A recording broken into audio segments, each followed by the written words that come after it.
Hey everybody, Adam here. We'll get to the episode in just a moment. Just a couple of quick admin things before we get started though. We had a lot of lag compared to other times that made it hard to prevent crosstalk and hard to edit around crosstalk. So I've done what I can, but you'll still hear some here and there, and my apologies for that. There was also some kind of odd resonance on my end. We don't record in studios, we record in our houses, and so we've done our best to remove it, but you may still get some odd chirping sounds here and there. I've done my best to remove them. The last thing I don't really have an excuse for, this was an episode where my head was just not screwed on tight, and so I kept messing up some of the names. I think I caught myself saying Confluence when I met Manifestation a couple of times, and at least once I referred to Romnet as Dask. So apologies for that. Hopefully everything is still clear. And now, on with the show. Enjoy. Hello, and welcome to Dice Punks, a tabletop role-playing podcast where we focus on playing full campaigns in less well-known systems. This week in episode 21, we find that even for demigods, when it rains, it pours.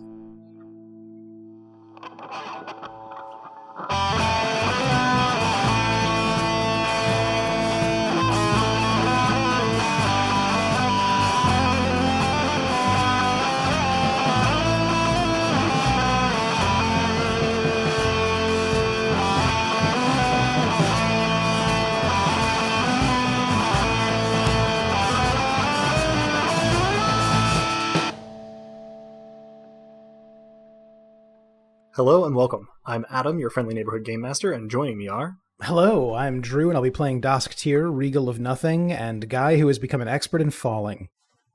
Hi, I'm Robin, and I'll be playing Alyssa Crate, the harried and handsome Duchess of Fury. I'm Dez, and I will be playing Romnet, the prophet of a now silent divinity, who might finally have had enough coffee. I'll believe it when I see it. Oh, me too. Well, thank you guys. I'm excited. Let's get going. This means we'll start with any character stat growth, which... Is there any? I didn't think so. I'm close, but not this session. Everybody's still hoarding their nuts for the coming winter, I think. Precious.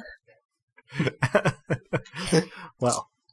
We'll see where those eventually go. That means, Romnet, I think you have an XP roll. Good luck. Yeah, no, first time. Oh, wow, the streak is broken. Alas. 025789. Text Dice Punks to 025789. Don't actually do that. Yeah, I don't think it would get you very much. Get at that point. Yeah, we don't need any more text spam in the world. No. Given that, we can move directly on to our summary of last time, which I believe Dask has for us this time. Certainly. Well, our guests from Cirtha had proven poor guests indeed when they incinerated Melis, I might add without warning, doing significant injury to Lissa and even more significant injury to Apatia in the process. Romnet regarded his coffee seriously, meanwhile. Apatia furthermore called the Cirthans liars, which, yes, probably. I discovered that miracles have, for lack of a better term, fingerprints, and am now unable not to see them. Apatia managed to heal herself and to heal Lissa a bit as well, and to render her shiny besides. Ilona, the healer whose blood Apatia had availed herself of, showed up after an interval with Romnet. We all met. Lissa managed to distract her from her rather extensive interest in Apatia, if only for a while. In his cups, literally I assure you, Romnet saw a vision of Yavin. Rimush and some of his attendants made their way for the gates. Still a bit vexed by the disappearances among the Cirthans, I divined recent deaths in Fermata and learned several variously useful and troubling things. Something about there having been 100 eternal deaths, and the tidbit that no outsiders have ever died in Fermata. Apatia suggested that perhaps Ia and Rimush had been shielding themselves from being divined, and that perhaps our count of Cirthans had never been off in the first place. Lissa knew somehow that we were being observed until she mentioned it, whereupon we were not, so far as we could tell. being observed any longer. And we realized we had to make our way toward the manifestation. So we went there. The well was silent. The big they seemed silent as well. So I plunged myself into the well, and to truly no avail. I learned quite a bit about falling, as I mentioned. I'm perhaps going to write a treatise on the subject, but nothing useful was learned about our current situation. We introduced Romnet to Mavia, in a manner of speaking, though much remains to be explained. And, last of all, as I tried to explain, I found myself in Uncle Melly's mind, looking northward, if I don't miss my guess, from the highest point in Lid Manor, surveying a besieging army at the walls of Theret. That, I believe, is it. It is it, and that's actually where we pick up. I'm actually going to bring us back into this mid-vision. So, frozen moment in the heart of the chancel here. Mid-sentence, Dask has gone a little bit vague, trailed off, his eyes have unfocused. And Dask, you are seeing through Uncle Melly's eyes. He is looking northward from the highest point in Lid Manor, out over the impressive, but not maybe totally reliable walls of Theret.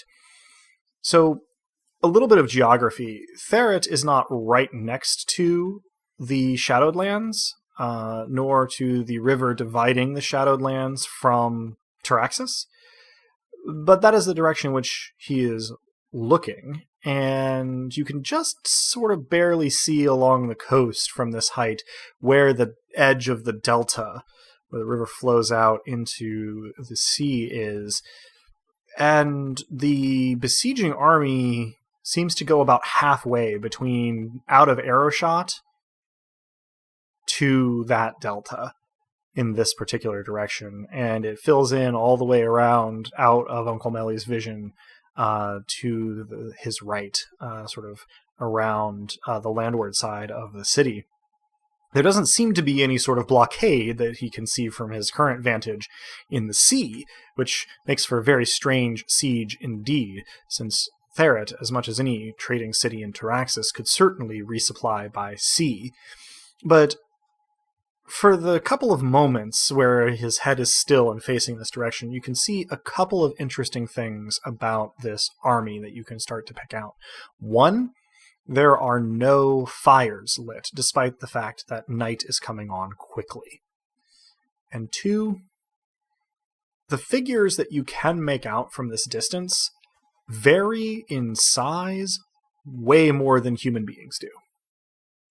You can't make out details in the shadowed and silhouetted mass beyond that, but there are certainly things in that army that are bigger, and maybe smaller, but certainly bigger than humans. It is now in your hands. You know enough about this to yeet yourself out of Uncle Melly if you'd like, and you know the rules here well enough that you can take a few actions while you are with him, so to speak. I think I say, and he would hear himself say in his own voice, who, what, why are these? You feel Uncle Melly's hands grip the parapet of the tallest tower in Lid Manor, and you feel his teeth grit as he focuses outward and says, "Damn it all, boy. Can't you be a little bit more convenient with your timing? Well, if you are indeed working with a god, now would be the time to solicit that god's aid. We're not sure. They're not human. Not all of them, anyway. They don't seem to have siege engines or know how to conduct a siege, but they showed up last night. And by our best count, there are in excess of 100,000 of the things, though who knows, really. We assumed they came from the Shadowed Lands, but no one saw them arrive. We're making arrangements to be resupplied by sea. So, if you can help, then help, goddammit." Yeah, that sounds like a plan. That doesn't come out as heroic as I mean it, but it's all I got, and I yeet out. Right as you are saying that and yeeting out, you can hear from behind Uncle Melly and somewhat to his left a fairly sort of like middle pitch, relatively sort of rich woman's voice saying, Melissus, what are you? And then you eat out. Not one that you recognize at first, but as you regain your bearings, you think this was the voice of the woman that he was closeted with playing a strategy-based board game of some kind last time you interrupted him. So. Yes, okay, so I'm back in the manifestation. I think I would try to resume the sentence that I was interrupted in, and I'm sure I'll fail miserably. But I think I was saying something along the lines of, "So this is the other being that is Lissa, but is not Lissa. This is Mavia, and it seems we may have established a fragile peace." And then I would check their faces to see if I'm making any sense. How long so has in it the been? interval of time, it's been about the amount of time that it required for those two lines, those two sets of dialogue to play out. So let's call it a minute, 90 seconds. What have the two of you been up to at that time? Probably shaking Dask's shoulder. Yeah, I'll probably just have, shot a concerned look at Lissa, asked if he's done this before, pat him on the cheek or something. So when you finish resuming your sentence, Dask, you find that Lissa and Ramnet are variously trying to pat you out of it, and you deliver your line and then sort of catch up. Yes, then I wasn't here. You knew that. As to where I was in the guise, the brain, the mind.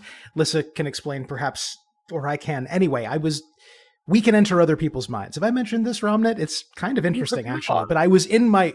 Well, it's something it seems both of us can do. I'm not totally sure if everyone... This is not really the point at the moment. So I was in the mind of my uncle, and it seems that, well, the city of Theret is under siege by things that are not necessarily human. Hold on. Did you say that the city is under siege? Well, he said that what he said was they showed up, and they don't have siege engines, but they seem to be forming a sort of phalanx? Blockade? I suppose blockade might be the word, and their intentions are not clear. He seemed terrified. That's a lot of drinks. Mean, he was being... Indeed. He was being imperious. He was yelling at me, which means he's terrified. It could also just mean that he was speaking to me. Ramnet begins to form intention to have words with Dask's family at some point. Marvelous.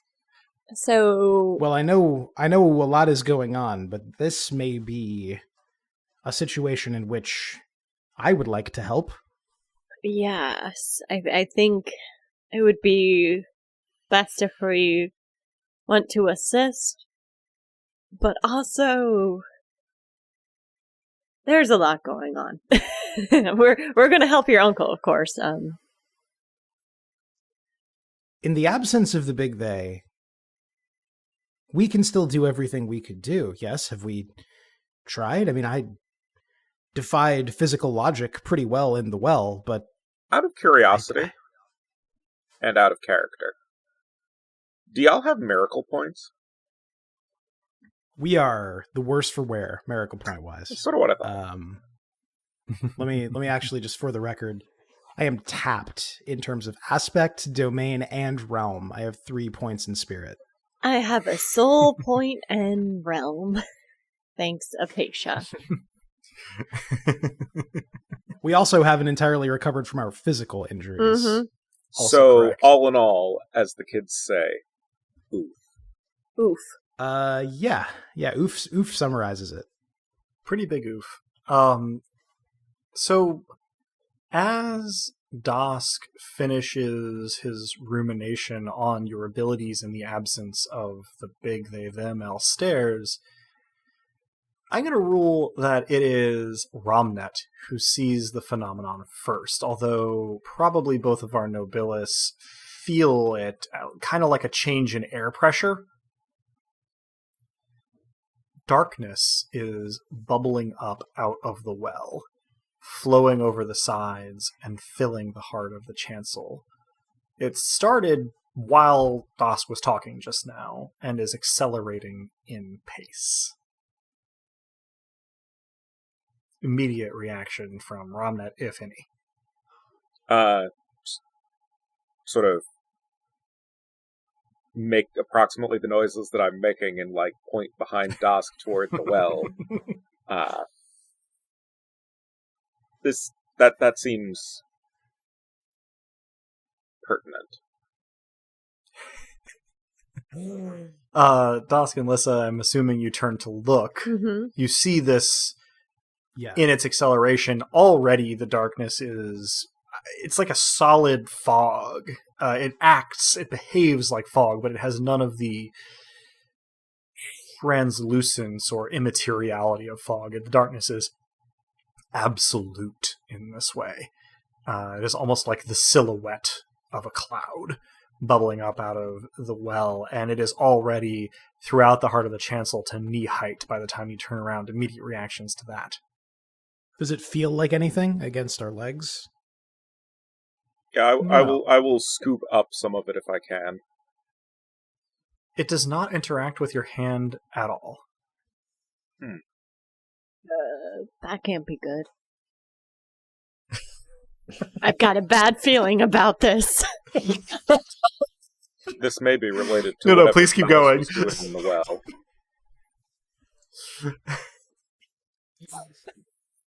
Have we Very rapidly, it is up to about chest height on non-Lissa people. You should keep Anish Kapoor away. So ankle height on Lissa, sure, got it.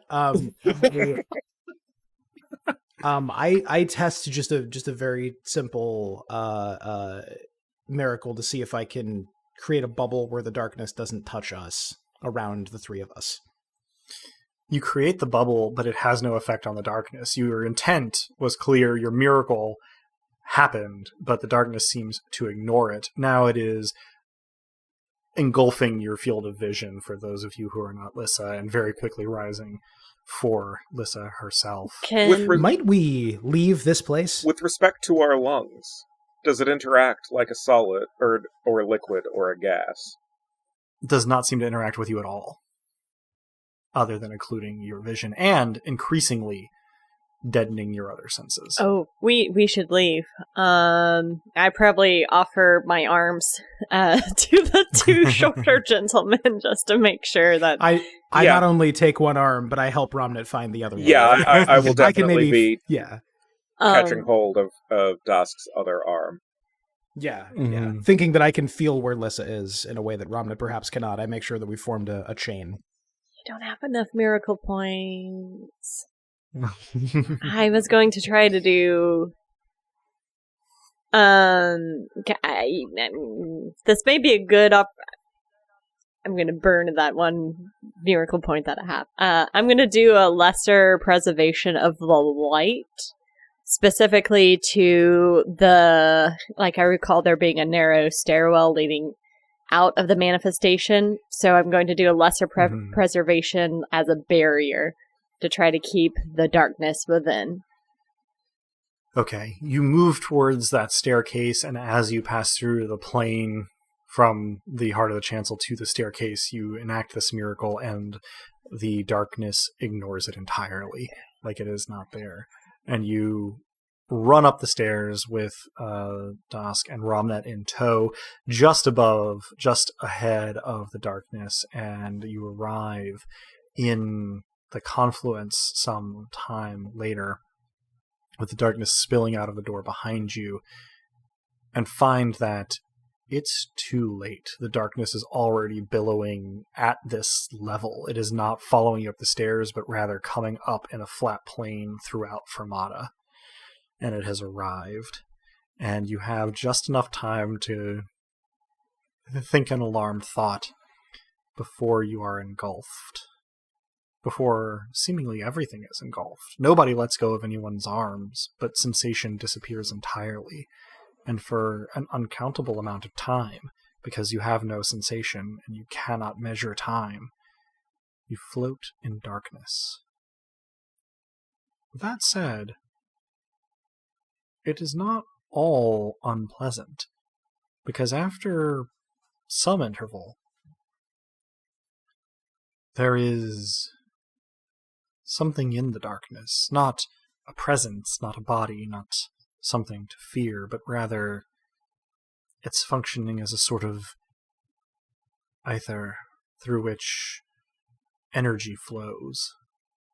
It's invigorating. It is, in fact, life-giving. And after some amount of time, some unmeasurable interval, the darkness recedes all at once, and the three of you find yourself on the ground. No, on the floor of the confluence. No one else is around. You're not sure whether or not there was anyone in the confluence to begin with when you came out from the heart of the chancel. Lissa's probably the first to notice, though. Your injuries are gone. Your burns, your bruises, everything. Completely as though they never were. In fact, you feel great. You feel as though you've vacationed for a month. You don't remember feeling as rested or as energetic since your ennobling. It's a little disconcerting, but it's also extremely pleasant. This goes for Dask as well. Ramnet, you feel energized, not in the jittery sort of chemical way that coffee can sometimes result in, but in the sense of having been well rested and just kind of feeling grand. That never happens. Our Nobilis, certainly not since you became the Prophet of Mott, no. So, like I said at the top, Liz finally had enough coffee.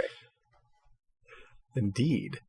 Our Nobilis, you find yourselves fully replenished on miracle points and then some.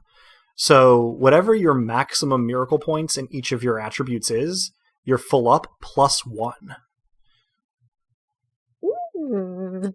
That's exciting. And we can take off all the shock damage too.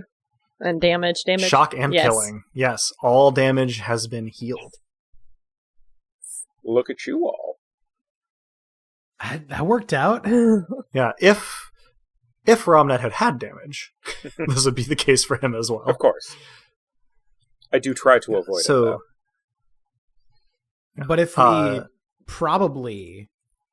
I take the briefest moment to be happy about that, and then I'm mostly just anxious that we're in the confluence. So, and to be clear, with the miracle points, I think Lissa has it right on her character sheet. And, let's get all the colors matchy. That's fine, yeah. So whatever your like underlined sort of maximum is, go one beyond it for the number of miracle points you currently have. You have one. I was doing that, but I was miracle point. For the listener, I was just using a different color. I see. So that I would know. Wanted to make sure. I figured this was not permanent. Like, this isn't a new maximum. It's just that I have another one now. Yeah, okay. Yes. Yeah. Temporary miracle points are a big thing, and you currently have one in each attribute. Okay. It is probably, given all of this, Ramnet who first realizes that there's actually something else different going on here. Because, Ramnet, you are not a noble. You are not divine. But you can feel a little bit of divine power sleeping now within you. And just sort of turning your attention to it is enough to realize what exactly it is that you now can do. each of our player characters has received, as a boon from Mott, a new gift. Now, Ramnet didn't have one before, and indeed does not have any miracle points or divine attributes, but does have a divine gift, the gift of insight. Not entirely sure yet, Ramnet, how this will work, but you know that you now have this divine ability. It's an interesting thing. You haven't ever sensed your own soul before, but now you can. So that's weird. At least in this limited way. And it is. It's a little disorienting.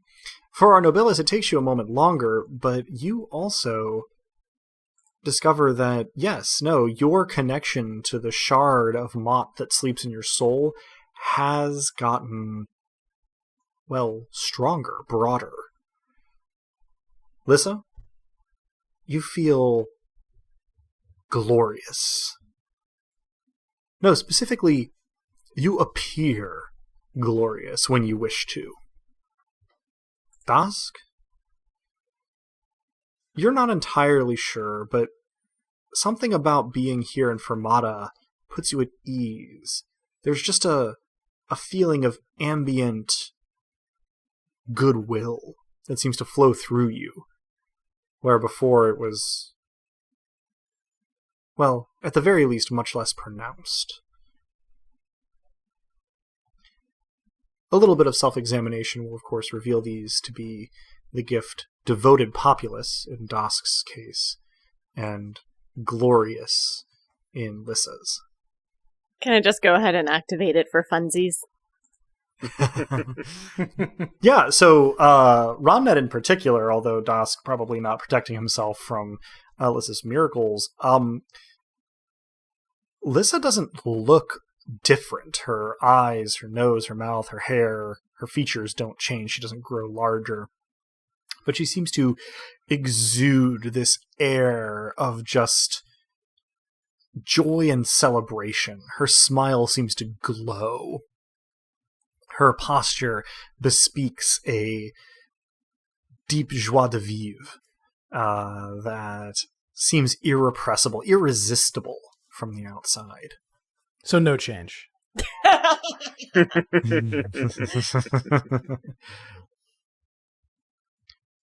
Probably actually very little change for Dask. Ramnet may be, sort of perceiving Lissa with a new depth of appreciation, although you probably are not unaware that it is got a miraculous dimension. I mean, honestly, other than her inherent physique, I assume a great deal about Lissa is miraculous. Seems relatively safe as an assumption. Now, here's one other thing. And this is one for the listeners at home that I am springing as a surprise on our players.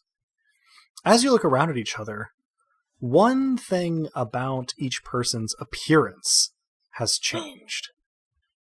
You are allowed to pick this. What is the cosmetic change that Mott has given you? Ooh. Consider yourselves put on the spot. Can it be like complimentary things? I would ask that they be thematic, but certainly they can be complimentary. Yeah, like it's going to be thematic, because Lissa always had something of a fanged smile, but that somehow seems a bit more pronounced now. And if you weren't mistaken, her gold eyes seem a little bit like the pupils have become slits, but surely that your eyes are just tricking you. Most excellent. And I should note, these are permanent, so when you come up with your change, do note them on your character sheets. Similarly, Dask has unruly hair, but it's now unruly in exactly the right way all the time. Whenever Dask speaks and tries to inspire, his hair and his beard move slightly as though he is in a perfect breeze giving that speech. When it should be still, it is perfectly still. When it should be neat, it is perfectly neat. And it seems to do whatever it does for you, the person he is speaking to at that moment. This change is not describable in terms of color or shape, but it is unmissable. See, I'm having a bit of difficulty with this, because I already have Smoking Void Skull. You do already have Smoking Void Skull. It's a little tough to one up that. I think instead that on the backs of my hand are matching closed eye symbols. Oh, I do like that. I love it. I like that a lot. Extremely good, though. And that they seem to be formed of the same smoke. They're not tattoos. But they are marvelous. Just there. Delicious. Excellent. I was very eager to see how you all would handle the curveball of something has changed about your character's appearance. If mine is too subtle or too abstract, I can take another swing, but... No, I like it, and I demand that you note it as part of the description of especially actions involving speaking to people in the future. Yes. Absolutely. And I'm going to say I notice the eyes of smoke appearing on Romnet's hands and just let out a sort of audible a noise of approval and to note that they've made an impression. I will look down and, well, that's new. Has this happened before? Is this what's causing everyone to appear differently? I strongly suspect not, as, correct me if I'm wrong, Adam, this is the first time that a blackness has come out of the well that seems attributable to the Obsidian Government. Yeah, has not happened before. An absence, and yet darkness. The unmistakable sign of... and gifts that could only have come from... What is this? A presence and an absence. It's seemingly in answer to your question, you hear a distant echo of Mott's voice. All three of you do. More in your minds than in your ears. And it says, "Not an absence, but a return." And then fades away. That was shockingly clear. That's a relief. All things considered. Is it, though? I never thought I'd be happy for the big they them to be back, but thanks. Hey, good to hear from you, buddy. Thanks for letting us know you're still doing God things. The door to the manifestation swings open, and it takes you a moment to recognize that what has entered is an acolyte, because you are used to seeing acolytes as this sort of nondescript, slightly androgynous, robed greenish figure. This figure is nearly a foot taller, and the skin has much more of a gray cast to it, although there are still notes of green. The overall effect is much less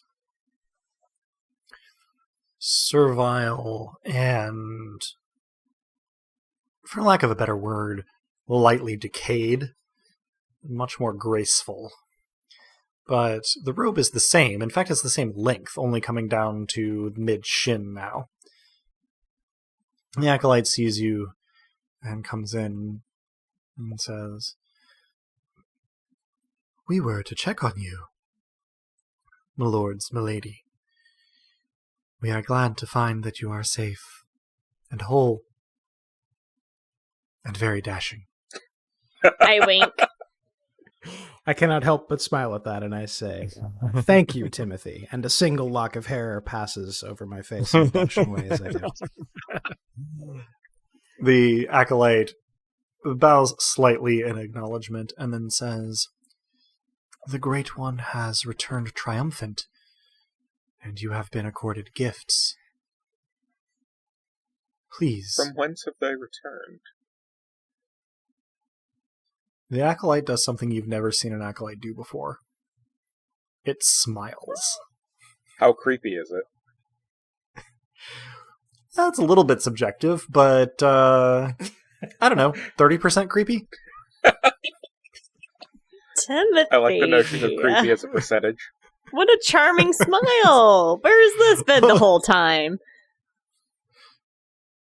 Timothy spreads their hands, as if to say, what can you do? And says, the Obsidian God wishes you to know that they have triumphed over those who would have harmed them. Not permanently, but they have brought back spoils, and they expect you to do the same. The acolyte bows and By any backs away. chance, before you go, by any chance, those who would do harm, are some of them, just throwing out some possibilities here, in Theret at the moment? The acolyte tilts their head and says, we suppose that is possible, but our concern is here in Fermata. And they bow with a slight apologetic sort of slant to it, and then turn to proceed back out of the manifestation. Our guests? That's not said aloud to the acolyte, just more to... Yeah, to the group. Yeah. Yeah, I turn back to the group after an unmistakable nod of, as you were, Timothy. Well, guests. That moment of clarity certainly did pass. What do you think is required of us? I say, looking over to the well and not really expecting an answer. For the record, you are in the manifestation. The well is hundreds of feet below you. Understood. Indeterminate people with us. Well, I'm gesturing toward the entrance then. Yeah, sure. We all always know where it is, kind of. Honestly, yeah, you could point to it from anywhere in Fermata. That's comforting. Well, if there are... Isn't it, though? If there are guests, are they likely to be back at our place? We should check on them, because I imagine that the rising perfect darkness might have been a little bit startling. And then we should make our way to Theret. Yes, I like this plan. Let's check in. You exit the manifestation and immediately stop for a moment, because Fermatans are moving around in the square and in the streets nearby, and you recognize them as Fermatans, but also you don't recognize them at all, because basically no one looks like a normal human. You see people who are impossibly tall and slender, almost eel-like in their stature. You see people who are flitting around, minuscule, on various wings. You see a few people who are eyeless and instead seem to have antennae. You see a couple of people with odd growths on their necks that it takes you a minute to realize look kind of like gills. Everyone seems to be, if not pale, then certainly pastier than they were. And they don't seem to be reacting very much to these changes, except in a couple of cases. One or two here or there who seem to be a little bit alarmed. Are there any themes among those who are alarmed, as far as the natures of their changes? Not that you can detect from the top of the steps of the manifestation, at least. Seems perfectly arbitrary.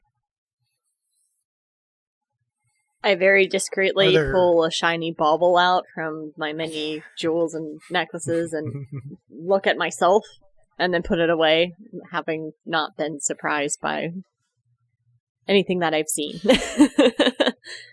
I also... You see that the shape of your pupils has changed somewhat.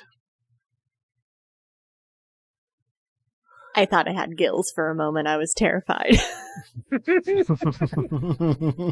Rather than seeking anything shiny, I turn to both of them and say, do I have gills? I will look at your neck, shake my head. You're fine. After he says that, I'd be like, most certainly gills. And then I pass you the shiny bauble. I pretend to know she was joking and to not look at it for nearly a second before looking and checking my neck thoroughly. Your neck is clear, although your hair's looking good. I can't help but notice that as well. I hand back the bauble. Do we see any faces? May be the wrong word. Can we tell if this is anyone we know among the Fermatans that we're seeing, even despite the changes? You take a moment to scan the crowd. Let's see if I can make you roll for this. Sure. Sense scrutinize, please. 4 dice. Alrighty. That is a pair of 2s. Okay. Good enough to spot just at the periphery of your vision Farna, the healer you've used the services of before, coming out of a shop just sort of off of the plaza in front of the manifestation. And she looks much as she did before, a little sort of pastier looking. But it is clearly evident with her relatively sort of severely short, pulled back hair that starting from a little bit behind her ears and all the way down her neck, she has external gills like an axolotl.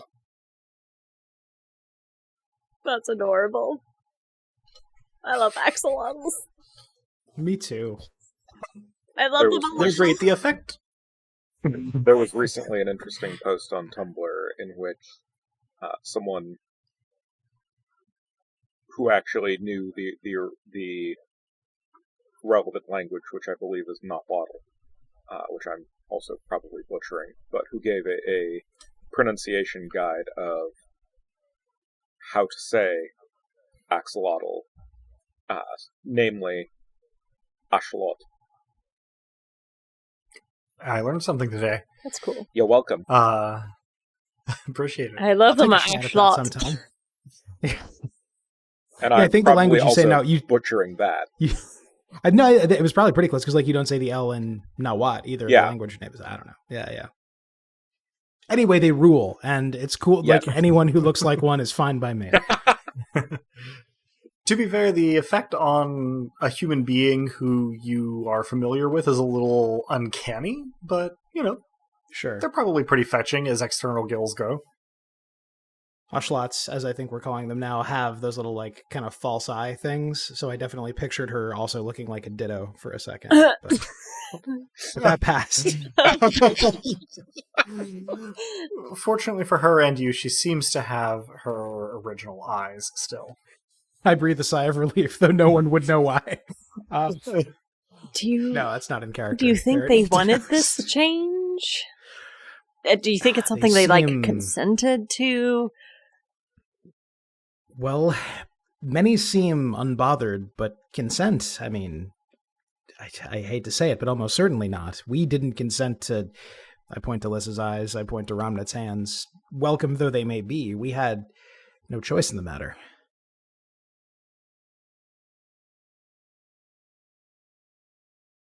I know this is a bitter pill for Lyssa to swallow, but I also don't know how to soften it. The sigh was very much in character. Hopefully the mic picked it Yeah. up. Mhm. I think we swallow that thought and keep making way for the manor. Mhm. You head to the manor. Arriving. Let's see. Who enters first?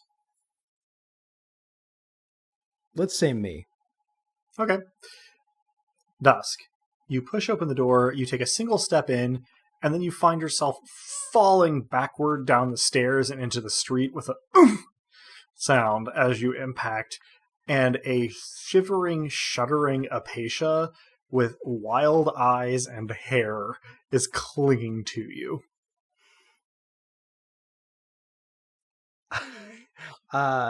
I try to return the cling with a comforting squeeze and say, "Hello, are you all right? Has there been any unwelcome change?" I'm sort of inspecting the top of her head as best I can as I say this. She tries for what feels like an eternity, but it's probably about 10 seconds to get a full word out, and then finally manages, "Where were you?" Well, we'd gone somewhere you understandably didn't want to follow. We're back. She laughs and it turns into sobbing. I run down the stairs. Probably give her a big hug and say, "I'm sorry about all the darkness." Seems like a note that you would leave on somebody's car. I'm sorry about all the darkness to come would be the That sounds like a threat. Right. Apatia is slowly calming down, but she is not entirely able to speak coherently just yet. I resist the urge to nothing out her emotion, though it is a physical effort. All the comforts I offer are normal, bodily, friendly comforts. Can I trigger my gloriousness again? It seems to help a little bit. She slowly sort of like finds her breath and she says, What took you so long? How long were we gone? She gives a shaky laugh and she says, How is there any way to tell here? Days and days and days and days, and there was nothing, and she just starts sobbing again. It's the least of comforts, but my hair envelops her in just the right way, absorbs what tears it should, does not choke, but offers a comforting presence. I'm distressed by your sentient hair. We haven't established whether it's sentient or prehensile, but it's, you know. It could be both. Sure. Your hair is to Ghibli hair as Ghibli hair is to real hair.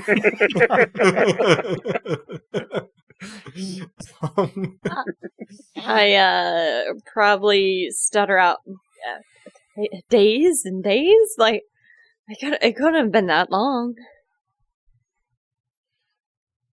She slowly masters herself and sort of pushes herself up off of Dask and sort of like uses her sleeve to wipe her eyes and nose and shakes her head and says, I really have no way of knowing.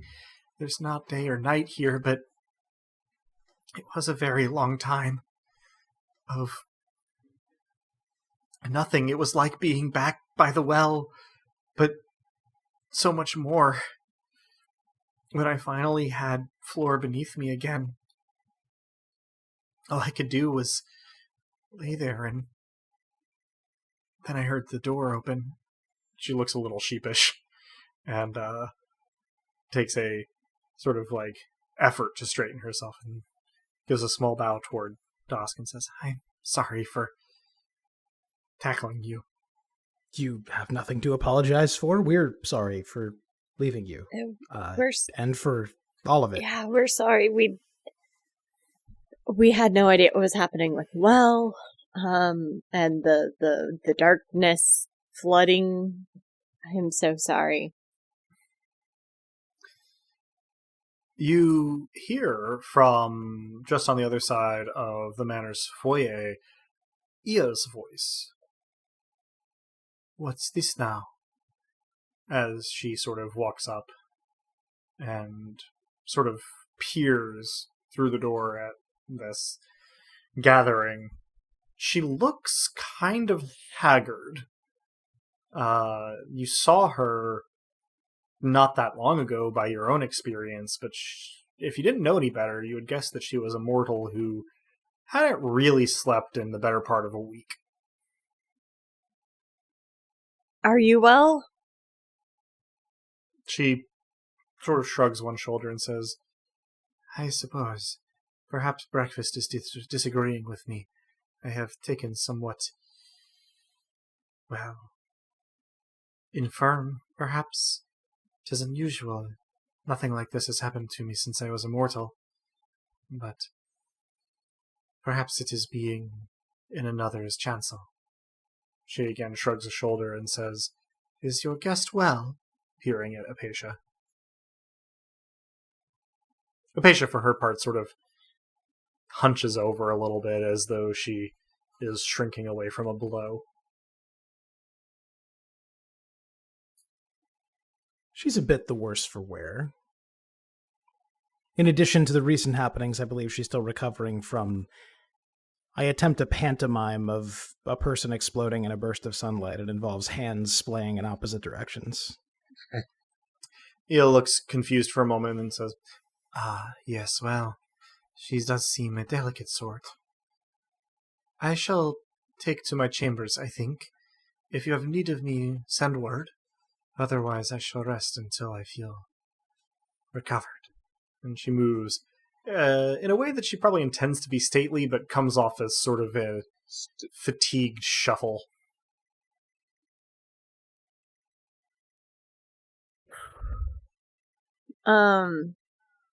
To her retreating back, I imagine, I say, let us know if you have need of anything. We hope that you recover soon. She makes a surprisingly gracious gesture over her shoulder with one hand, but does not reply verbally. I turn my attention back to Apatia, and, make the gesture of putting my arm around her. She could easily duck out of it if she wanted to, but just trying to kind of stabilize and provide support. She leans into it, but she's frowning after Ea, and she mutters, I wonder... She didn't seem like she went through what I went through. She talked about breakfast and Melis being this morning, but it's been far too long. What's going on? Has it been... I will make a gesture suggesting the Cone of Silence be implemented again.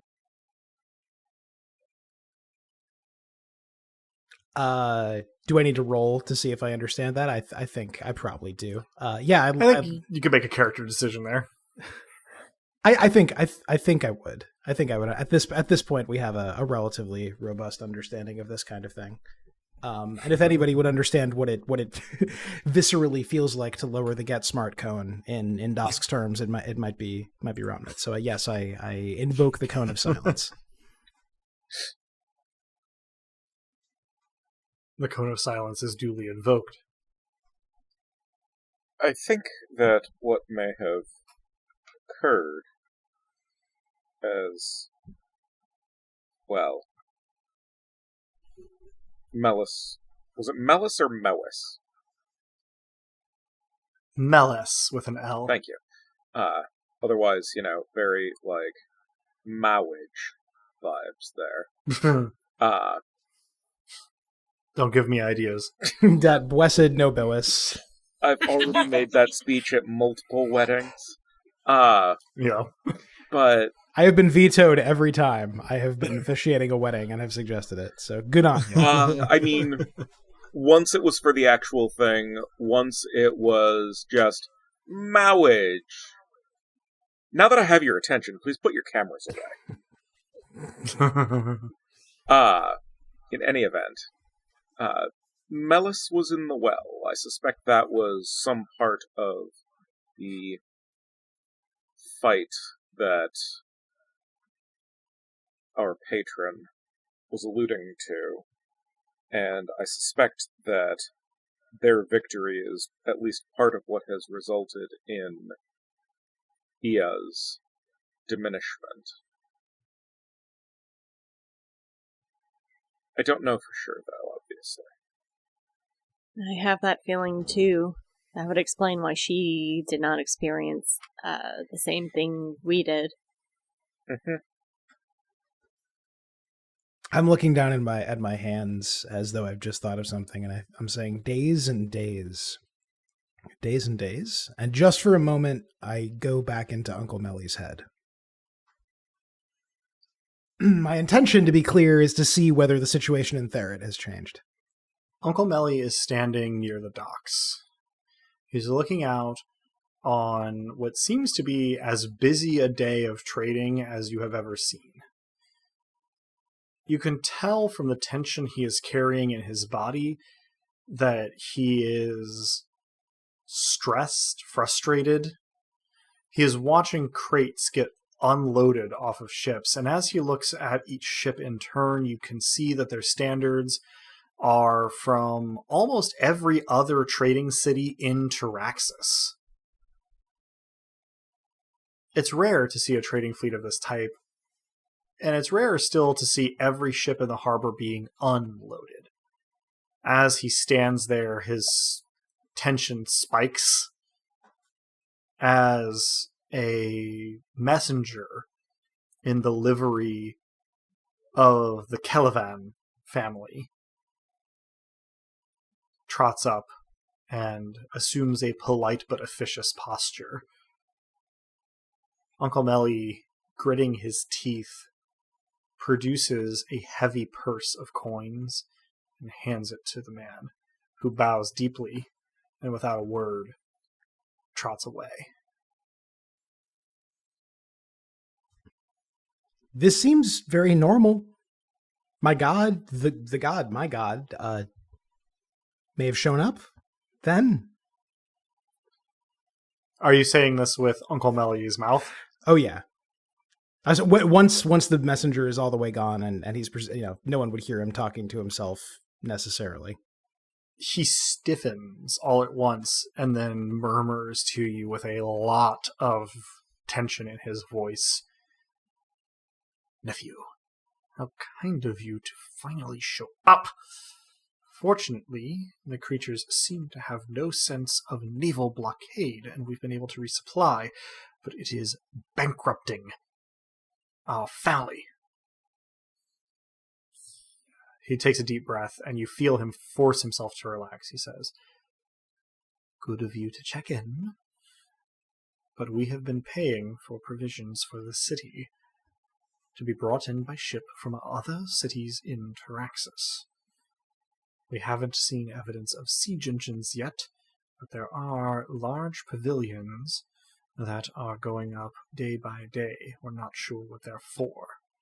Whatever these creatures are, they don't let anyone in or out of the city by land. We've lost a number of messengers. I will not ask currently what took you so long, but if you are finally ready to render assistance, well, it has been one of the worst months of my life, and I would appreciate it. I nearly say month. I also nearly repeat one of Grandfather Krias's jokes about how the Kelevan family will always gouge you. I don't say either of those things, though. What I say is, we're on our way. And then I yeet. I like how that is now a technical term. We've established it's an in-world term at the very least. Yeah. Uncle Melly is in the process of saying, about damn time, when you yeet out.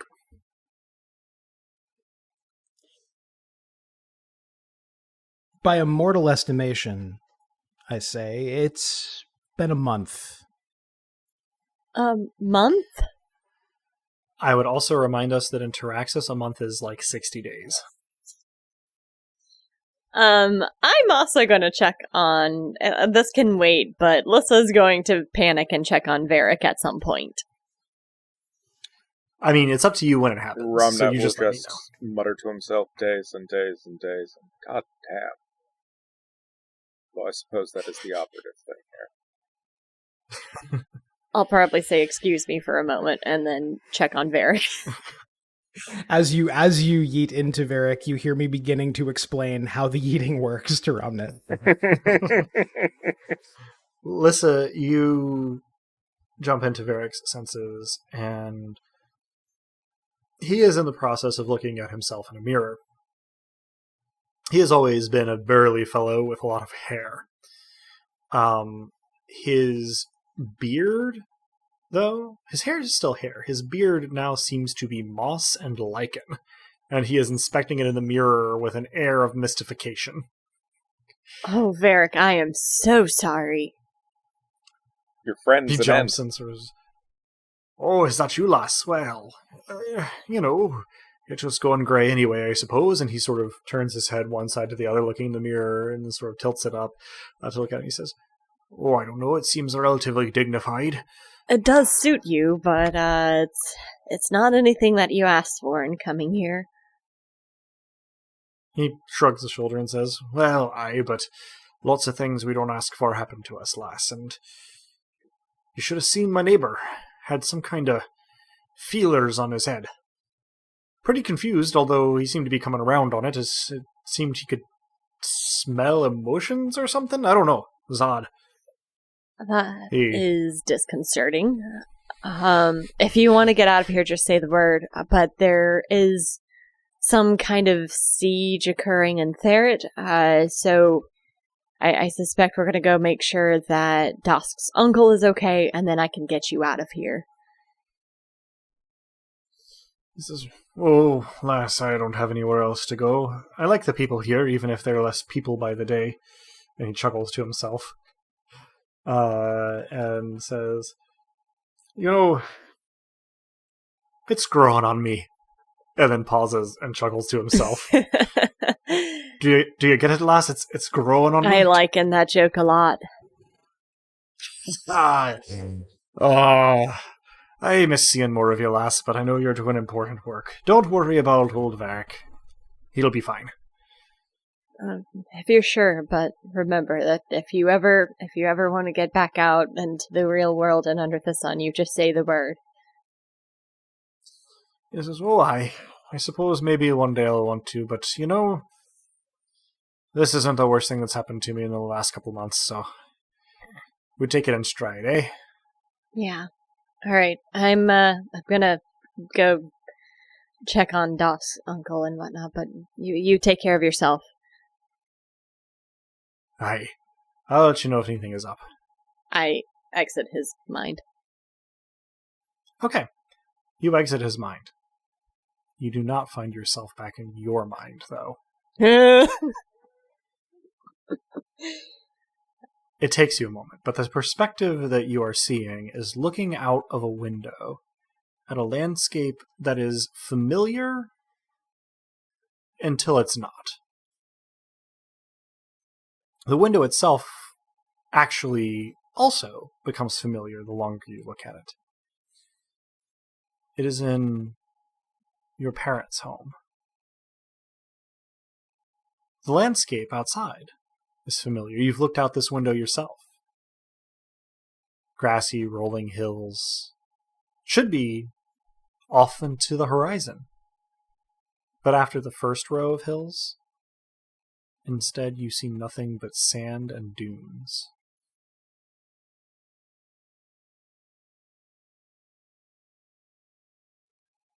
I am going to look down at myself, because from my experience with Varric, I know that if I say anything, it's going to come out of this person's mouth. And maybe trying to catch a glimpse of my reflection in the mirror, or not the mirror, but the window, or any other thing I can do that requires subtle movements will be what I strive for right now. Interesting. Very interesting. Let me see. In this case, I think, body plus coordination, 5 dice. Okay.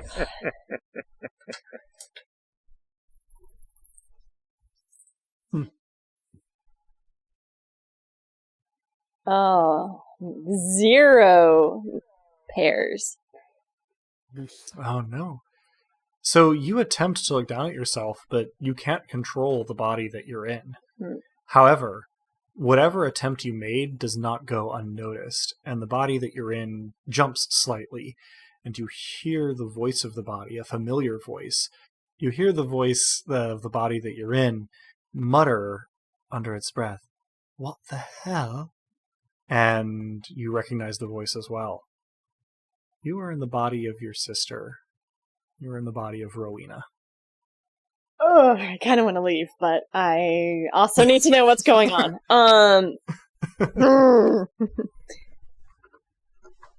What happened here? You hear her voice say it, and she stiffens. And her voice drops the sort of affected upper-class accent for a moment, and the farmer from the Vales comes through for just a moment as she semi-drawls, semi-twangs. "What in tarnation's going on?" Who's there? So this is something I hadn't really decided on, but does my family?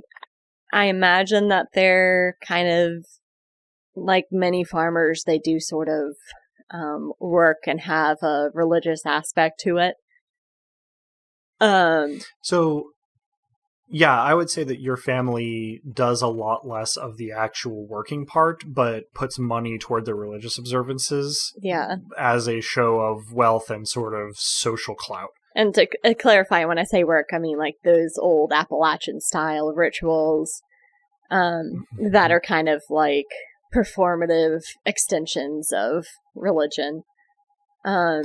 Sure. And the response kind of remains the same. They are kind of distant from the actual participation because it seems very, well, plebeian and old-fashioned, but they also really want to be associated with the sort of pomp and circumstance, and so they, send servants to participate and they donate money, but they don't really get into it themselves. They try to be, observers. I'm going to say, I am what happens when you don't smudge your doorways.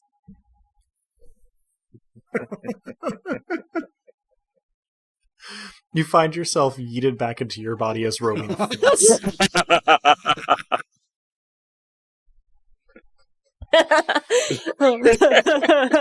The laugh is absolutely in character too.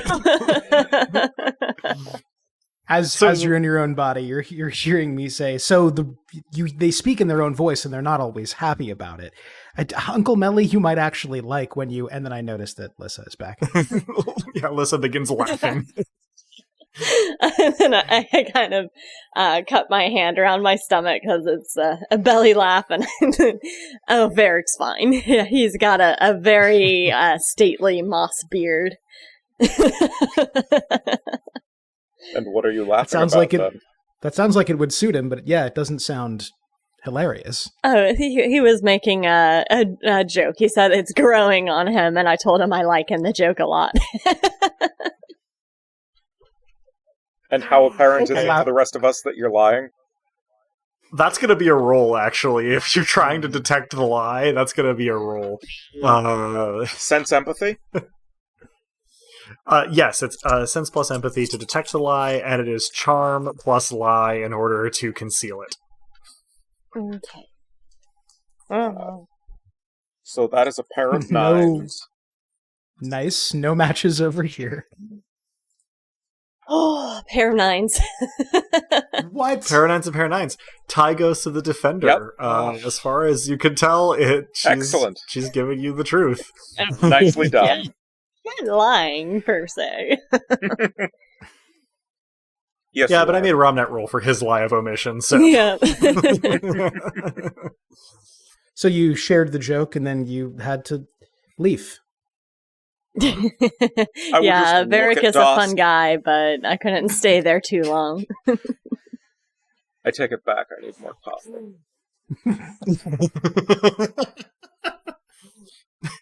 Apatia seems genuinely confused by the wordplay. Oh, come on, Romnet. Branch out. I will poke Dask in the side. Do you not mycelium what he did there? This is my life. This now. is your life. You gave Varric a weird beard. I have no one to blame but myself. You should have known that things would have gotten a bit hairy.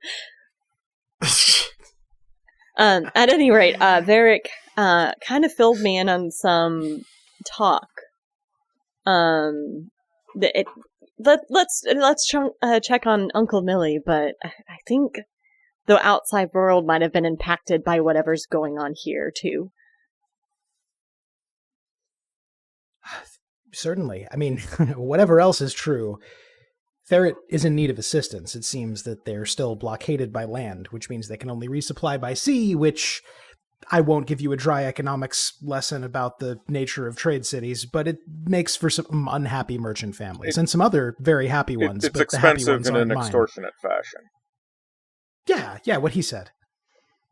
Paisha, would you prefer to come with us?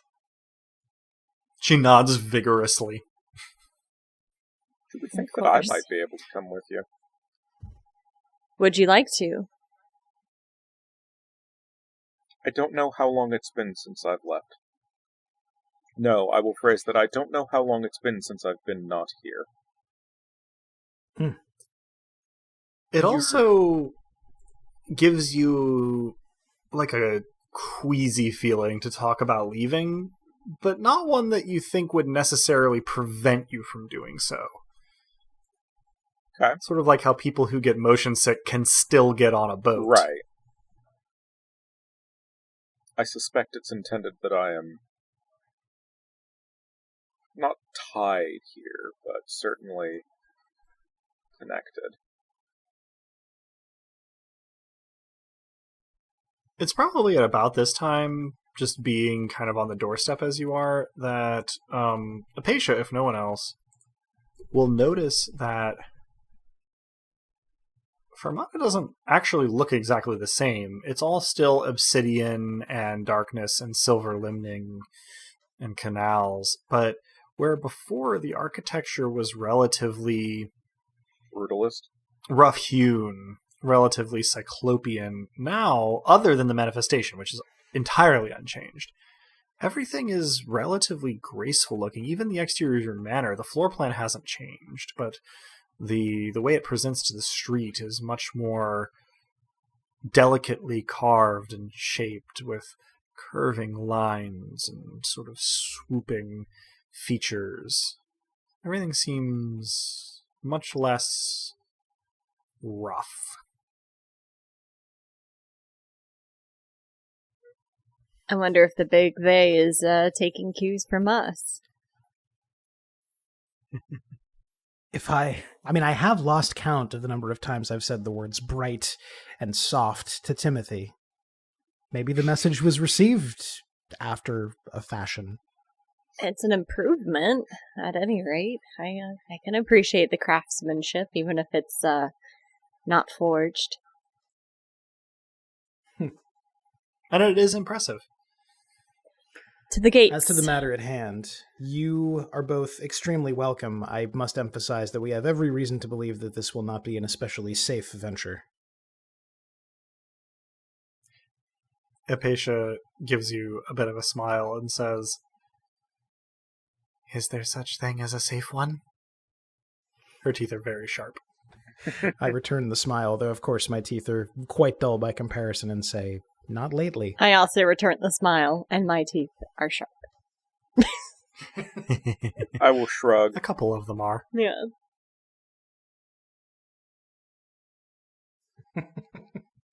I think the four of us make our way to the gates then, yeah. I was going to ask, are we going inside to like supply or prepare, or are we just going directly to the gates?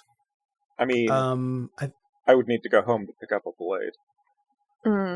We can do that. But I think Lissa always rolls with Electo, and I always roll with my Mombele, so we're probably ready to make for Ramnet's place and head for the gates. Electo is not neglected. Right. Indeed not. So, you pull the doors closed, you head toward Ramnet's place, a little bit of a caravan, and thence to the gates.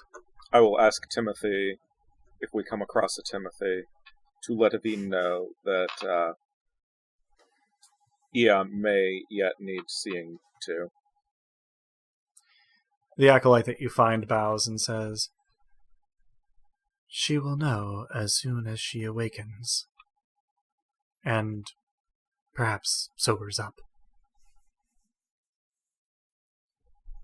And what changes Emphasis on came the upon perhaps.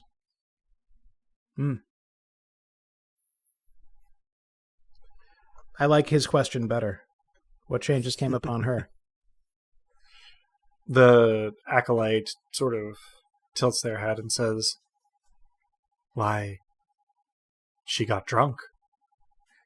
her? I was more seeking to know the nature of the changes that might have accompanied the return of the Obsidian God. The acolyte nods as though they understand the question and says, "She got drunk." Permanently?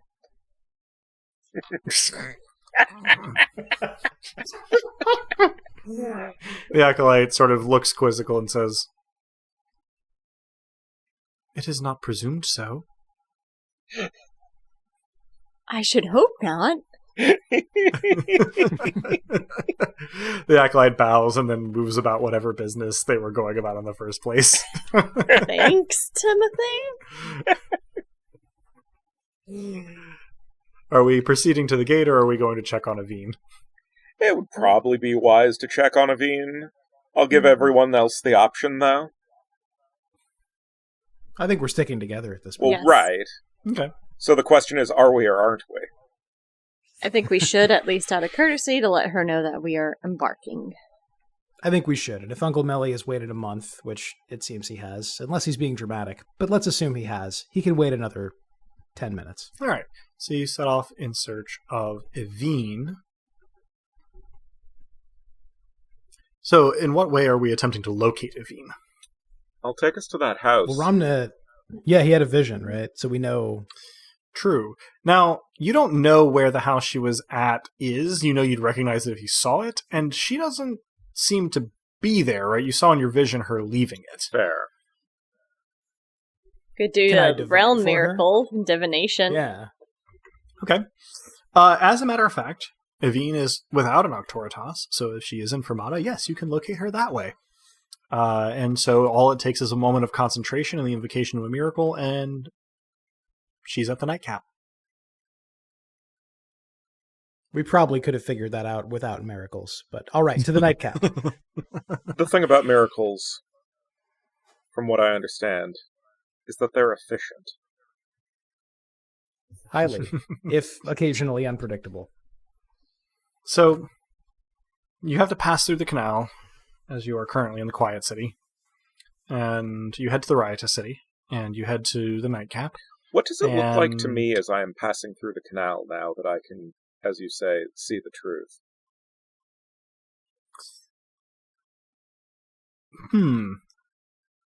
As you are approaching it, you see your own reflection, and as you pass through the plane of the water, you feel your body react to sort of the wheeling around of the center of gravity, and basically, if you've ever reached into a sock and turned it inside out, the whole city does that. Jesus.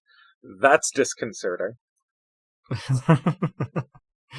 But then it's passed, and you are ascending the stairs out of the canal and into the Riotous City, and it's not very far to the nightcap, where you find a relatively sparsely populated common room with the barkeep who helped Lissa find Kea the time when she was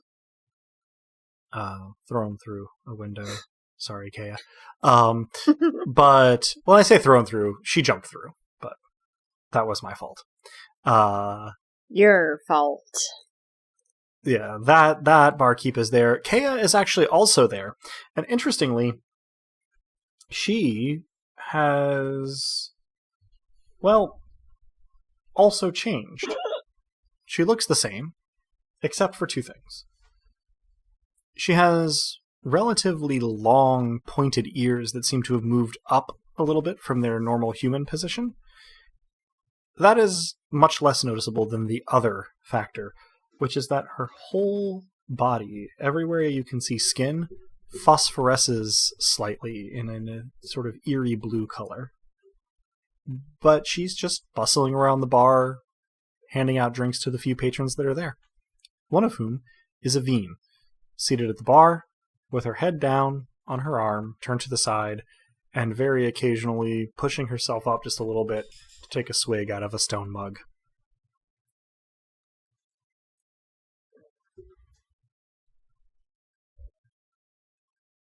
Well, I'm going to go say hi to Kea. Hello, Aveen. I assume, I'll be Robnet's arm candy throughout the following. All right. Lissa, you head over to Kea. Moxie is following her around as she moves around the bar. And when she turns to see you, she lets out an adorable little squeal and runs up to you and gives you a big hug. And says, oh, I'm very glad to see you, my lady. It hasn't been that long, but, well, it's also been a long time. It has been. I like the glow. She looks down, she goes, oh, mercy. I'm glowing, aren't I? You are. Hadn't noticed that. Well, that's nice. I don't suppose I'll ever be in the dark again. And she gives you a big hug. I return the hug and say, it looks like the Big Fae did you a favor. Seems to have taken note of Moxie. She nods fervently and says, oh, it's so good to know that the Obsidian God looks out even for the Lightward. And she looks a little fervent for a moment and then shakes it off and is like, oh, but I'm at work and have a seat anywhere you like. I'll bring you a drink in a moment. And she goes to deliver her tray to two gentlemen seated at a table in the back. I head back over to the rest of the gang. And the rest of the gang has been doing what while this exchange Walk up goes to on? approximately the side that Aveen is facing, ? Hello, Aveen. Her eyes open blearily, and she sees you and says, oh, hello, Prophet. So nice of you to drop by. And then burps. I'm mostly here to let you know that I will be assisting our nobles outside the city for a time that is hopefully not terribly, terribly long. But it seemed that I should at least give you the courtesy of notice before vanishing. She waves a hand at you, and you notice that her fingers are no longer tipped in fingernails, but in dark, blunt claws. They remind you of a mole. And she goes, oh, of course. Don't often play with your boyfriend. It's fine. I'll manage things here. It's all good. Who even... And she puts her head back down. I'll come find you when I'm back from the war. You do that. She takes another swig and lays her head back down. Before we depart, I pat her shoulder and say, from the war.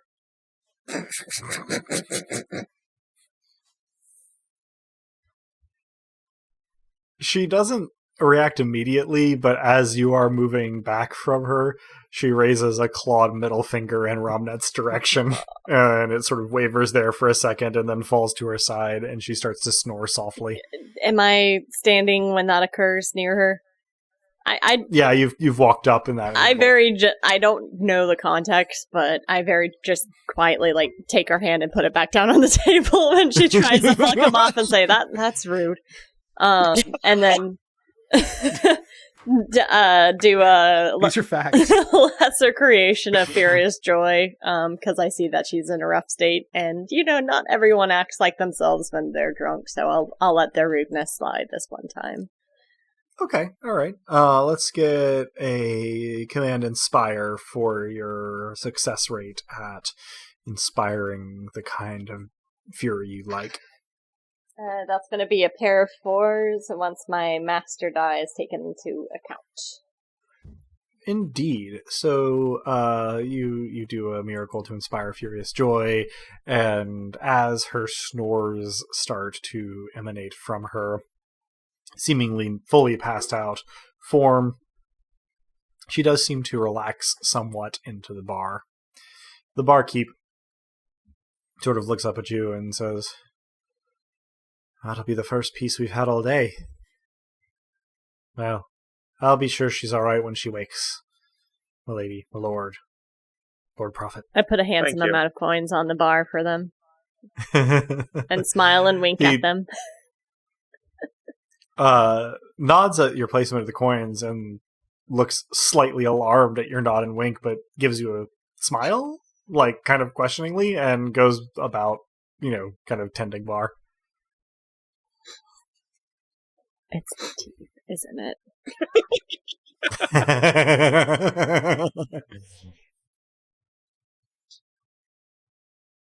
So off to the gates? I think off to the gates. Oh, did we now speak we'll see if by... I can pass through. Mhm. I think you already swung by around. Oh, perfect. Yes. And you maybe let Kea know on your way out that you'll be gone for a little while, but that you'll check on her again when you come back, and stay in the light until then. So you head to the gates. The plaza features a new statue. Oh boy. This one has a very large Lissa with the bottom half of a snake and sort of a manic grin, fangs displayed, sort of reaching up, sort of hands outstretched, almost sort of like mad scientist style. And beneath her hands are a relatively normal-sized Dask and Ramnet, their hands clasped, looking into each other's eyes, their expressions sort of unreadable, as wind seems to blow from the gates back into the city, moving their sort of hair and garments in that direction.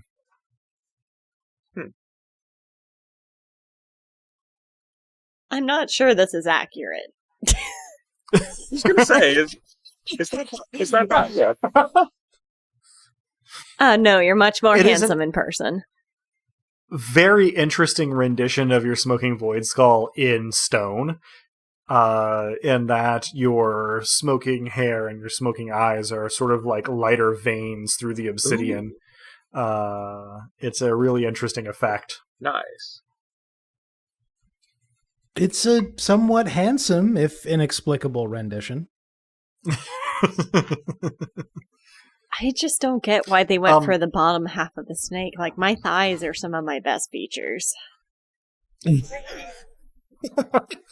We should try and find the sculptor, if indeed there is a sculptor, and have a word sometime. Yeah. This area, as before, is relatively sort of bustling, and again, all the people seem to be slightly less human than they were before. In fact, a couple you see are now these sort of like towering,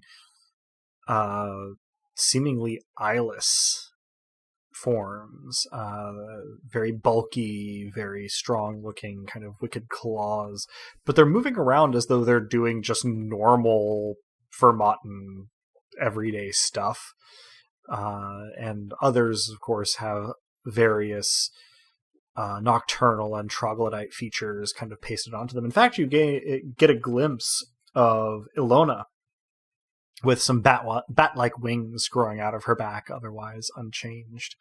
Apatia, who has been sort of just taking everything in as she follows you around, sort of puts Lissa between herself and Ilona so that you can make a clean escape, as it were. As you approach the gates, they bang open as you come up to them. Are we passing through directly, or are we making any sort of interaction with the spirits of the gates? I trust that they will take us in the right place, but I'm probably going to do a lesser creation of Furious Joy, and make them feel very furiously happy about letting Ramnet out of the city. Command Inspire. Yeah.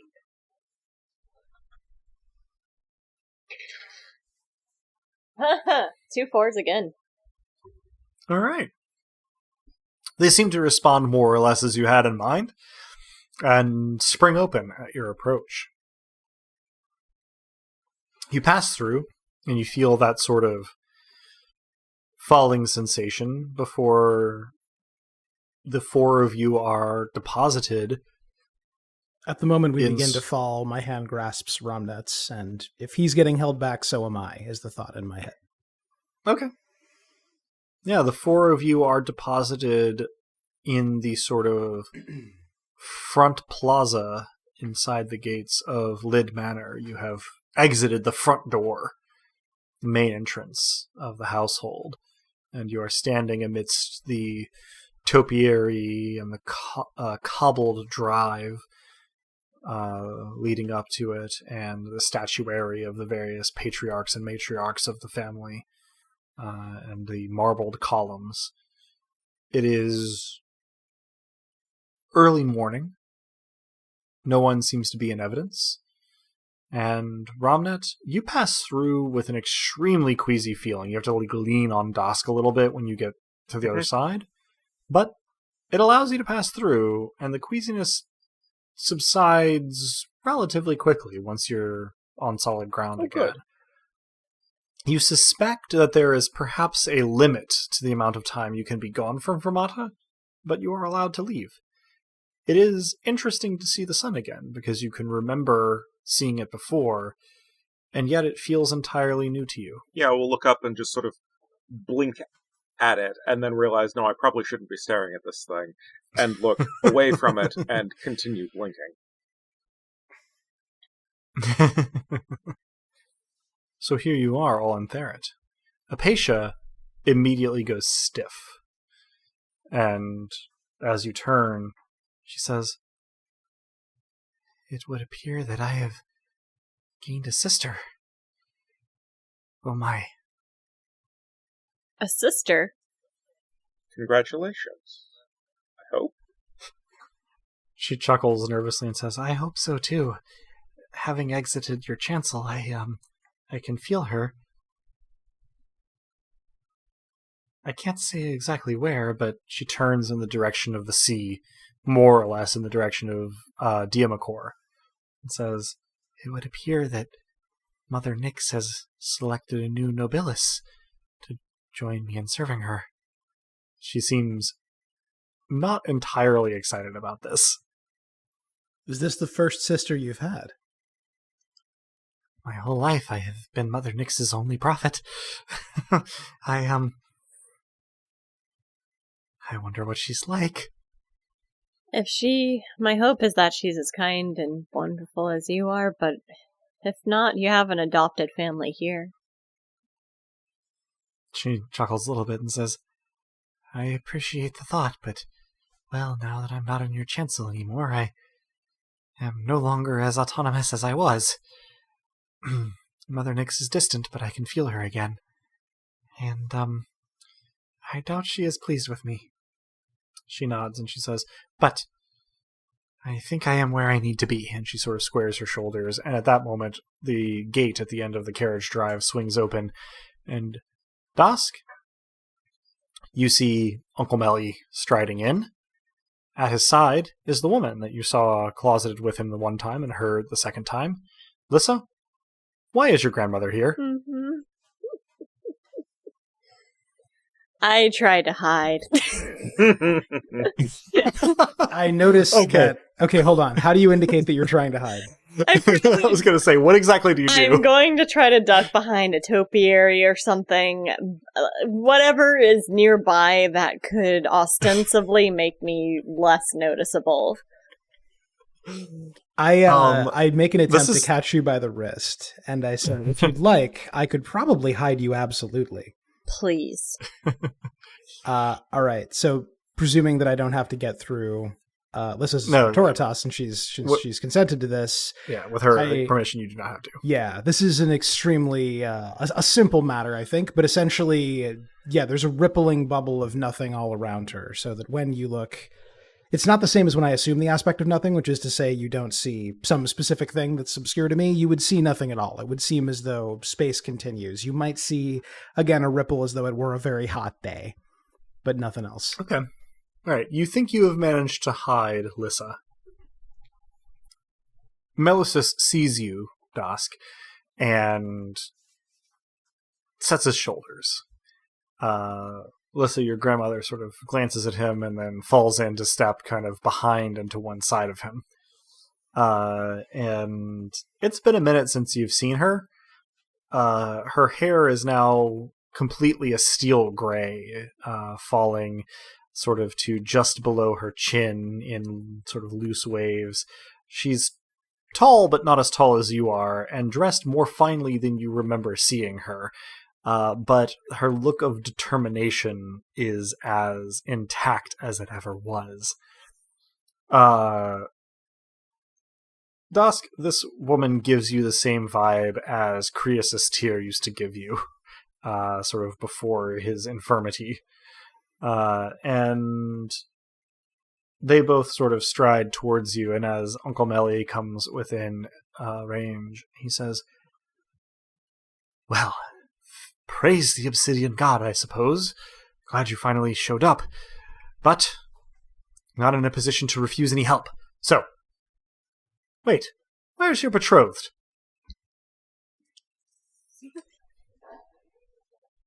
That almost catches me off guard, but I ignore the comment completely. I make a bow. I open my jacket slightly as though to show my Merchant's Guild crest, but don't actually show it. We're beyond that. And I simply present my good friend and capable compatriot Apatia from beyond the sea, and most especially my companion from beyond this realm of being, Romnet. I probably Uncle Melly looks at the both of them.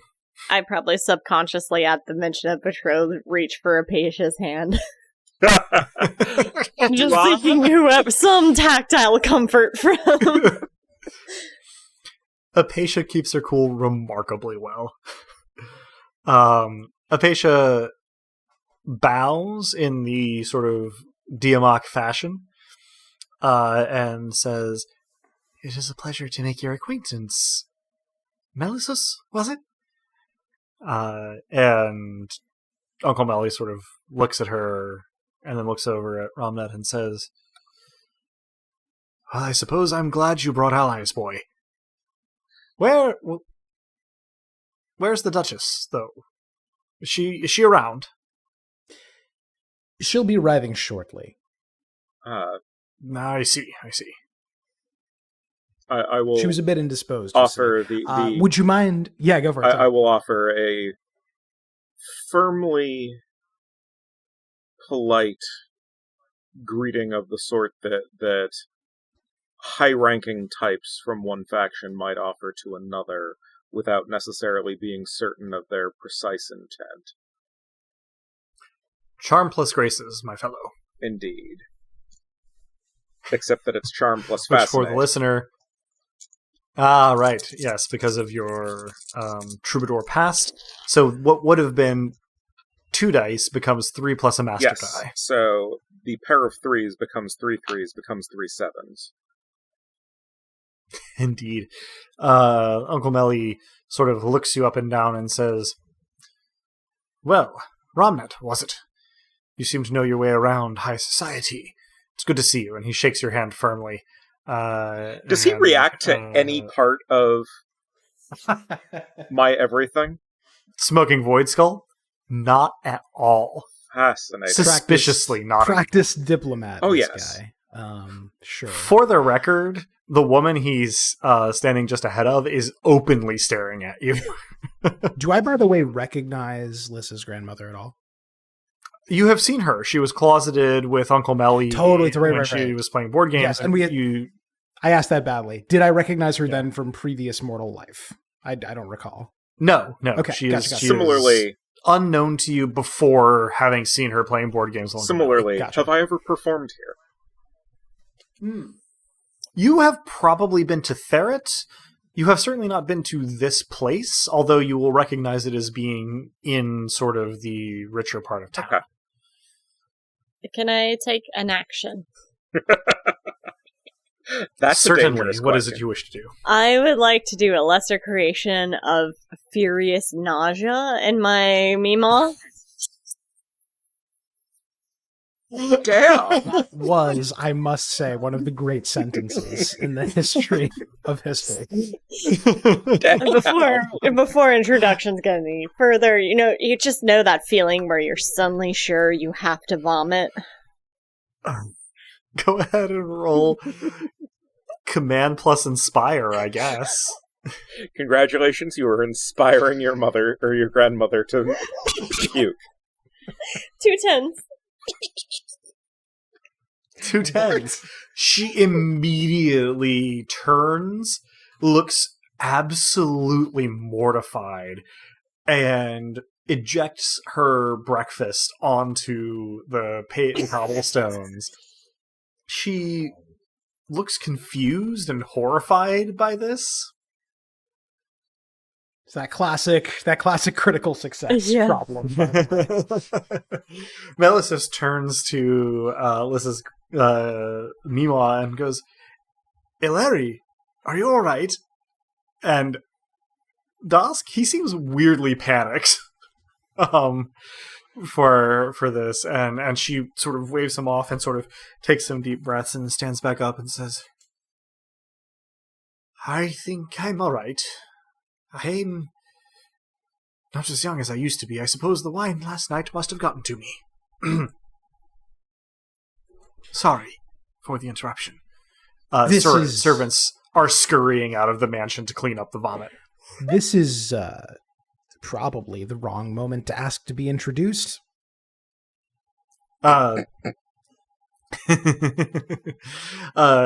Melissus says, "Of course, though, where are my manners? Sorry, it's been a month, as I'm sure you can imagine." And there's a little bit of recrimination in his tone as he says that. I do my best But to give him a look that both accepts the recrimination and also says, demigod stuff. He adopts an officious posture and gestures rather grandiosely to Ilari and says, "May I introduce to you my nephew, Ilari Crate from the Vales. Ilari, this is my nephew, Dask Tyr, and his companions." And he motions to Apatia and to Dask. Romnet. I give the same officious merchantly bow, but I do the whole damn thing. She can see the crest if she wants to. She gives a almost self-consciously rustic curtsy. It would be out of place here in Theret, especially in high society, but she has to know that, and does it anyway. I will offer her a troubadour's bow. Interesting. She actually seems a little bit taken aback by it, but she recovers quickly. And, sort of says, "Pleased to make your acquaintance. Dask, Ramnet, Apatia. Shall we," and she says this to Melissus, "shall we be about our business, then? If your nephew can help, he is certainly welcome, but the situation is quite urgent, I feel." And Melissus nods and says, "Now that you're here, nephew, you can certainly help us out. Come." And he gestures you officiously forward. Can I do... Can I take an action? Had it? Of course. I would like to do a lesser creation of the furious need to pee. I would only like to add that while she's doing all of this, I am out of the corner of my eye, making sure she stays concealed. Out of curiosity, had it been mentioned that the two nobles are betrothed? To me? Melissus had asked where Dask's betrothed was. Right, and had I been aware... But that's all the information Had I been aware before then of that status? Not to my knowledge. Didn't you overhear it almost as a joke that like Lyssa was saying, and we pretended to be betrothed, and Romnick gave him a look? Am I remembering that wrong? No, I honestly cannot remember, which is why I had... definitely never been fully explained what the hell we were up to. Okay. Yeah. Correct. Let's say it may have been mentioned. Okay. It was mentioned that as a joke. Sort of a humorous capacity. Yes. Yes. Okay. Should I... So, command inspire. She's so excited for this role. Let me tell you, listener. I don't even know what... It's not a critical success, but a pair of 8s. So hopefully she won't wet herself. Good lord. She said, slightly hoping that maybe she would. I don't understand why you hate your grandmother, but damn. Ilari stiffens and says very rapidly to Melissus, "Pardon me, my lord, I must use the privy, but I'll meet you at the meeting room," and dashes off before any response can be given. Uncle Melissus looks kind of confused, but shrugs and goes on, leading the rest of you. And I assume here that you're following, Lissa.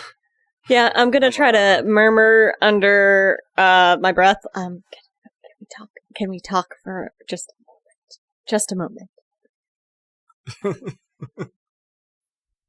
Dask hears that. Yeah. This to my uncle. I say, we'll join you in just a moment. We've arrived by, and I spread my hands in a way that I think is going to be grand, but is almost certainly stupid, by divine means, and we'll just need a moment to adjust ourselves to this realm. I will just look at you and just raise my eyebrows, and intending to produce a charm plus graces roll to actually effectuate this, I will explain that we traveled from a point without light through darkness to another point without light, and that takes a toll.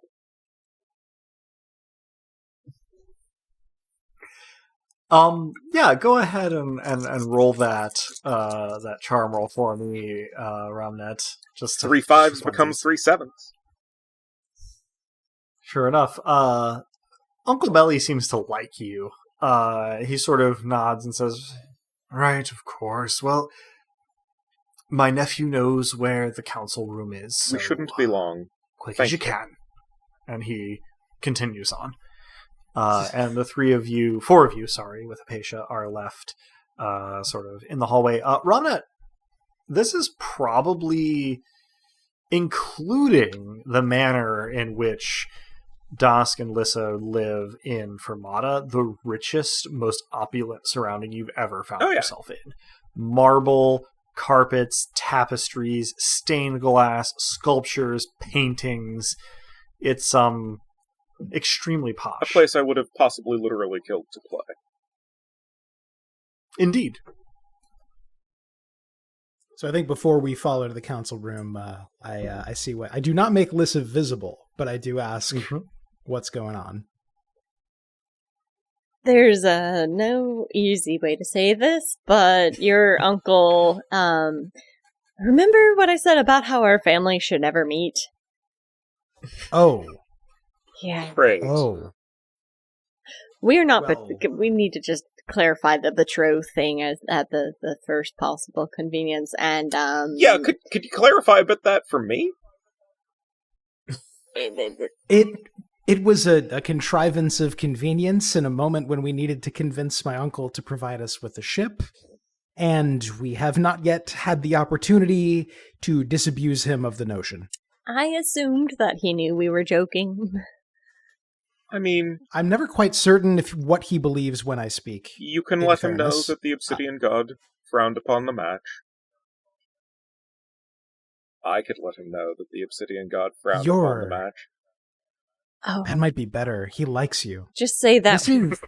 Please say that when Mima's not around. Would she frown on which part of it? The Obsidian God part? All of it? This is a lot. It seems it's too late for our families not to meet, but it may not be too late for whatever you were worried about coming next. I just say it when Mima's not around. We've got that. Say it when she's not around. Yeah, she's using the restroom, I imagine, with some urgency, so we have some time. I then sort of jump as though I've been struck by something, put my hand around my shoulder and say, but I must clarify. There was no betrothal, actually. I didn't figure there was. I was simply trying to ascertain the nature of the ruse. Slapdash. Though effective. Lissa's very good at this. You're very good at this.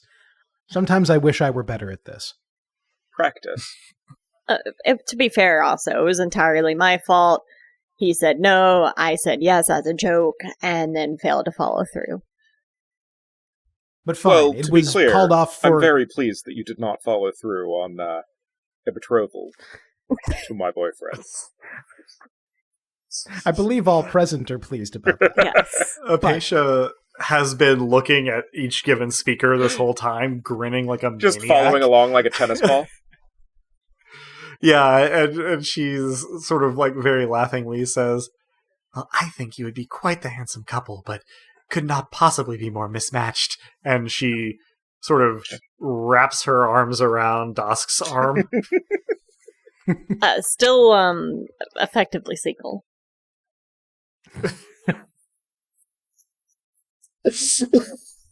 Let the record show. Apatia keeps one arm on Dask's arm and then winds the other one around Lissa's arm and goes, "More for me, then." A lot more. You should possibly go to the meeting chamber. Do you intend to become visible? Suppose I should rip the bandage off sooner or later. Just don't think less of me, that my family is difficult. You've met some of my family. I don't think you have anything to apologize for in terms of difficult families, and more to the point, the only family that matters is the one we've chosen here. The rest, it's dust, really. I don't You're think right. you'll be meeting my family, so it's all fine. That was an interesting comment that we should explore later. But for the moment, let's cancel a betrothal and break a siege. I'm going to make myself as glorious as Cancel possible as soon as she shows back up. Okay, I remove the veil so that Lissa All right. could be seen. The four of you proceed, following Dask, to the council chamber and enter. Uncle Melly's face lights up when he sees Lissa. And one of the first things that you notice... Well, actually, it's going to vary from person to person. Dask, one of the first things you notice upon entering the council room is that Croesus is in attendance, seated at the head of the table. Liver-spotted, papery skin, thin, wispy white hair, hunched back, the whole decrepit 9 yards, but he's seated at the head of the table, glaring directly at his hands where they are resting on the table in front of him. A large stack of papers in front of him. The whole family is gathered here, apparently, at least. You can't see any missing members of it. This makes you very uncomfortable. As, well, you were glad not to see many of these people for quite a while. Melissus is seated at Croesus' right hand, and there are no chairs left open for you. You were not planned for here. There is one chair on the other side of Uncle Melly left empty, which is presumably for Ilari, but it is impossible to say for sure.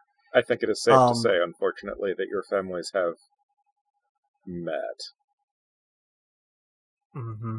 Lissa, you notice, while Dask's attention is taken by Croesus and the rest of his family, that seated almost at the foot of the table, but not quite opposite Croesus, off to the Croesus' left, very near the end of the table, is a familiar figure that you weren't entirely sure you would ever see again.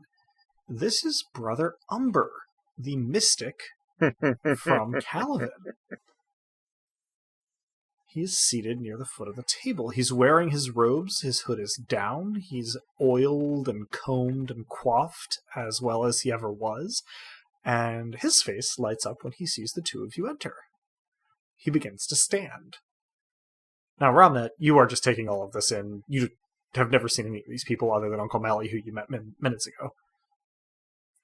But you do get kind of a weird vibe from this guy standing up. Mm-hmm. Everybody has a moment to react, but in the process of you taking this moment, Brother Umber is taking a deep breath as though to proclaim something.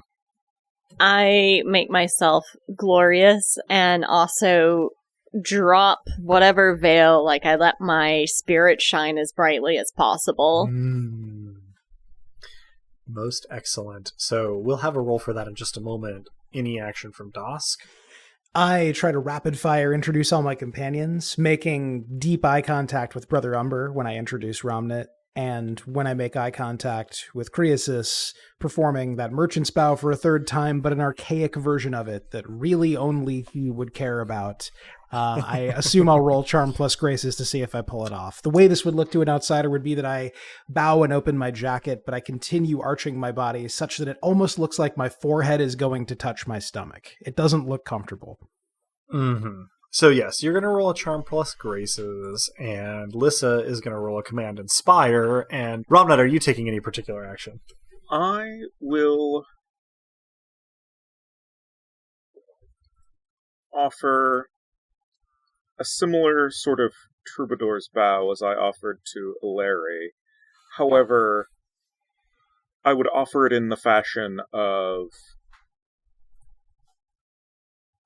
not even a servant to a king, but a troubadour to truly one who has ruled the world.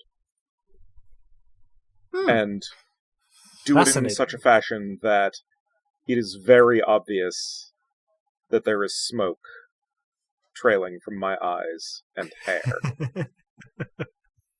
Indeed. So this is going to be a Charm plus Graces, which for you becomes a Charm plus Fascinate. Yes. Which is 3 in the master die.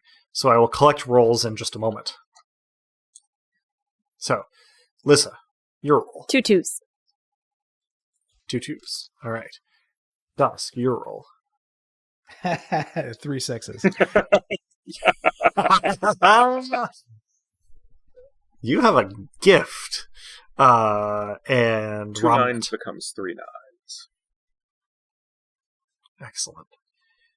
It is hard to say whether Lissa gets more attention being glorious or Romnet gets more attention with his very, very sort of ostentatious troubadour's bow under the circumstances. What is sure is that Dask maybe doesn't go ignored, but does not get the lion's share of the attention. Honestly, given your family, this is a familiar probably a feeling. kindness. Oh. It's a deeply familiar feeling. It is a kindness, and I will say that even if no one sees it, and even if no one has this point of reference, as I rise from the bow, what people are not noticing is a shampoo commercial. Oh, god damn it, Drew.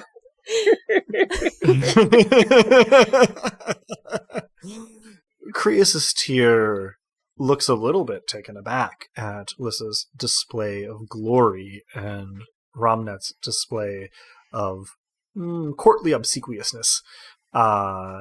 And the effect on the rest of the family is one of sort of bewilderment. In the beat that follows, Uncle Melly stands and says very formally, "May I introduce? Dask Tyr returned from his travels. His betrothed, Lissa," and he pauses, realizing that he does not know your last name, "Duchess of Fury, I believe, and his companion, Romnet," and then formally takes a seat. My name is Lissa Crate. And I fear... Uncle Billy stands back up again. And I fear that and goes, due to divine plans, they are unfortunately no longer betrothed. They are, however, they remain, however, in my God's service. And great friends. We'll roll. Indeed. I will roll again if you'd like, but I want to... This is an important moment of performance. I look stricken. Mm-hmm. I look dutiful. I also look content. Mm-hmm, mm-hmm. Charm plus Graces, please. Oh, As I am saying this, I will probably look very, flat formal on the surface, with an underlying aura of a little bit smug. Solid. That's 3 3s from me. Okay, I believe that is a charm roll that becomes 3 7s. It's due with that. Because Because you are striking 7 boy. now more than ever. Do you need me to roll anything for that, Adam? I don't believe so. I think you are still under the auspices of your previous roll. So, this information all gets thrown out and processed very quickly, at which point Uncle Melly looks sort of bewildered, but it's hard to question Romnet's credibility when he's got Smoking Void Skull. It do help a lot. Which is drawing a lot of attention, and Uncle Melly slowly sits down. After a beat, Croesus here speaks. He says, in a very sort of creaky voice that seems disused, he says, "Your god. And who might that be?" The Obsidian God who watches from the darkness. I am When he his says voice this- and his prophet, and I see the truth in When it. he said... Sorry, Drew. No, not at all. I'm sorry. Because hell yes. As you say this, the world behind you and simultaneously the world behind Brother Umber ever so briefly falls away. Good use of a ghost miracle. Brother Umber has not sat down this entire time. He was mid-proclamation. Like his mouth was open to try and give a proclamation as you entered. And now he looks as though he has swallowed a fly. But he has not sat down. And Uncle Melly looks at Croesus. Croesus looks at Brother Umber. And Brother Umber sort of squares his shoulders and says, "Well, great it is to have 3 servants of the Obsidian God among us. I told you that we would be able to draw the god's attention to our plight, bring help to the city, and lo, it has happened. I have met before the disciples of the Obsidian God in Calavan, when the ocean itself declared war upon our people." in the middle of this, now- I want to do a lesser creation of the furious need to use the bathroom once again. After seeing You've discovered a new success. toy, Alyssa. And I am going to have to create some constraints I in know. this because it is a tangential use at best, but it is very funny. she It's will also she will going there. tire of it quickly. She's just literally tired of everything right now. Would you say that Sure. in conversation, this technique is OP? Because it's about having to pee. Yeah. Ignore See me. yourself out, That Drew. was great. I'll be over here. I See you, did not see you next specify podcast. P this time with intention. That's fair. Yeah, That's yeah. fair. Do roll your Command Inspire. You do get your Master Die, so it's just a matter of degree. 2 4s. Brother Umber begins to speak faster. He goes, "And lo, how they have delivered Calavan. They now come to us to deliver us from our current peril. Would you excuse me one moment?" And he runs out of the room. I will just raise an eyebrow. While the door is open, Ilari comes in and is about to say something when she sees Lissa. Now, Can I reinforce whatever gloriousness is occurring as soon as I'm aware of her presence? Sure enough. Now, Lissa, you, we established before, are usually habitually wearing a blacksmith's apron. Mhm. Would you refresh for our listeners in their minds a description of Lissa as she stands here emitting glory in front of the Tyr family? I imagine that her already impressive stature is somehow even more impressive. Like the gravitas of someone that is used to filling the room, not with a degree of self-importance, but with just a warmth to their presence. She still has a very deep forest green tunic on, strategically with the laces kind of slightly loosened, to kind of display all of the baubles and trinkets and charms that All she of the goods. wears on her person at all times. Tucked into the braids of her hair, hoops upon hoops of earrings climbing the cartilage of her ears. And of course, she still has her, blacksmith apron on. That's just almost a matter of comfort for her. She hasn't been to forge in quite some time, so it's remarkably clean. All of her clothes are probably remarkably clean, having taken a long dip in the Vanta Black bath. Yeah, they're probably a shade or two darker now, too. Probably has a kind of extra degree of darkness if the Hollyhock god allows it.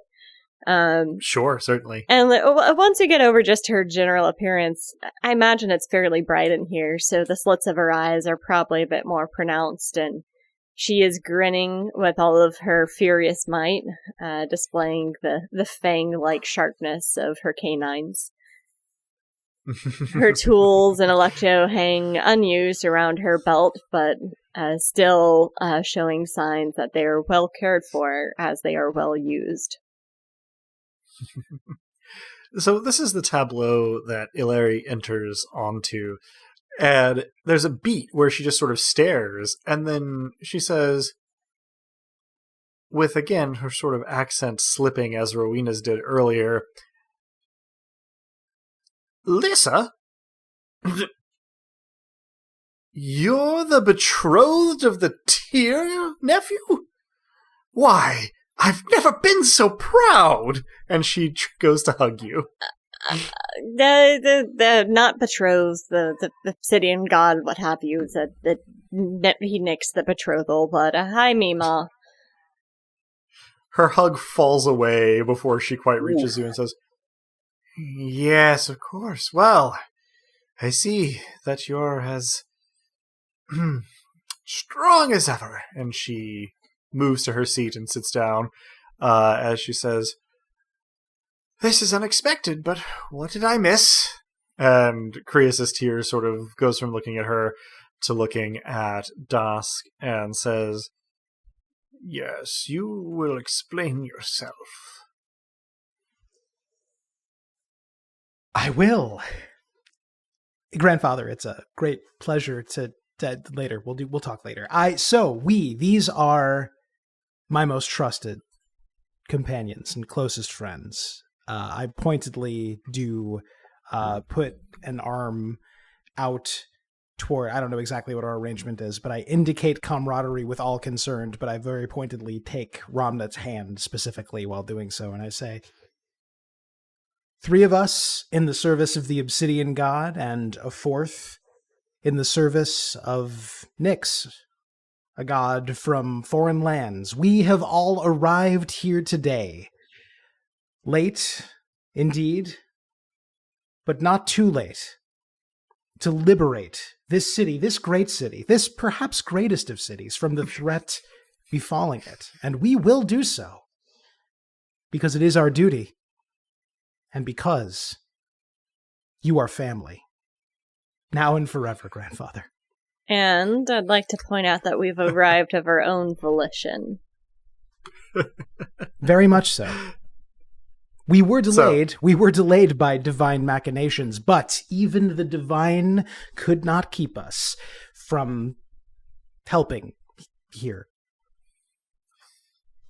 So, Dask, what role are you attempting to perform here to try and get in your grandfather's good graces? It's a damn good question. Which is the role you do for things that are hopeless? Let's see.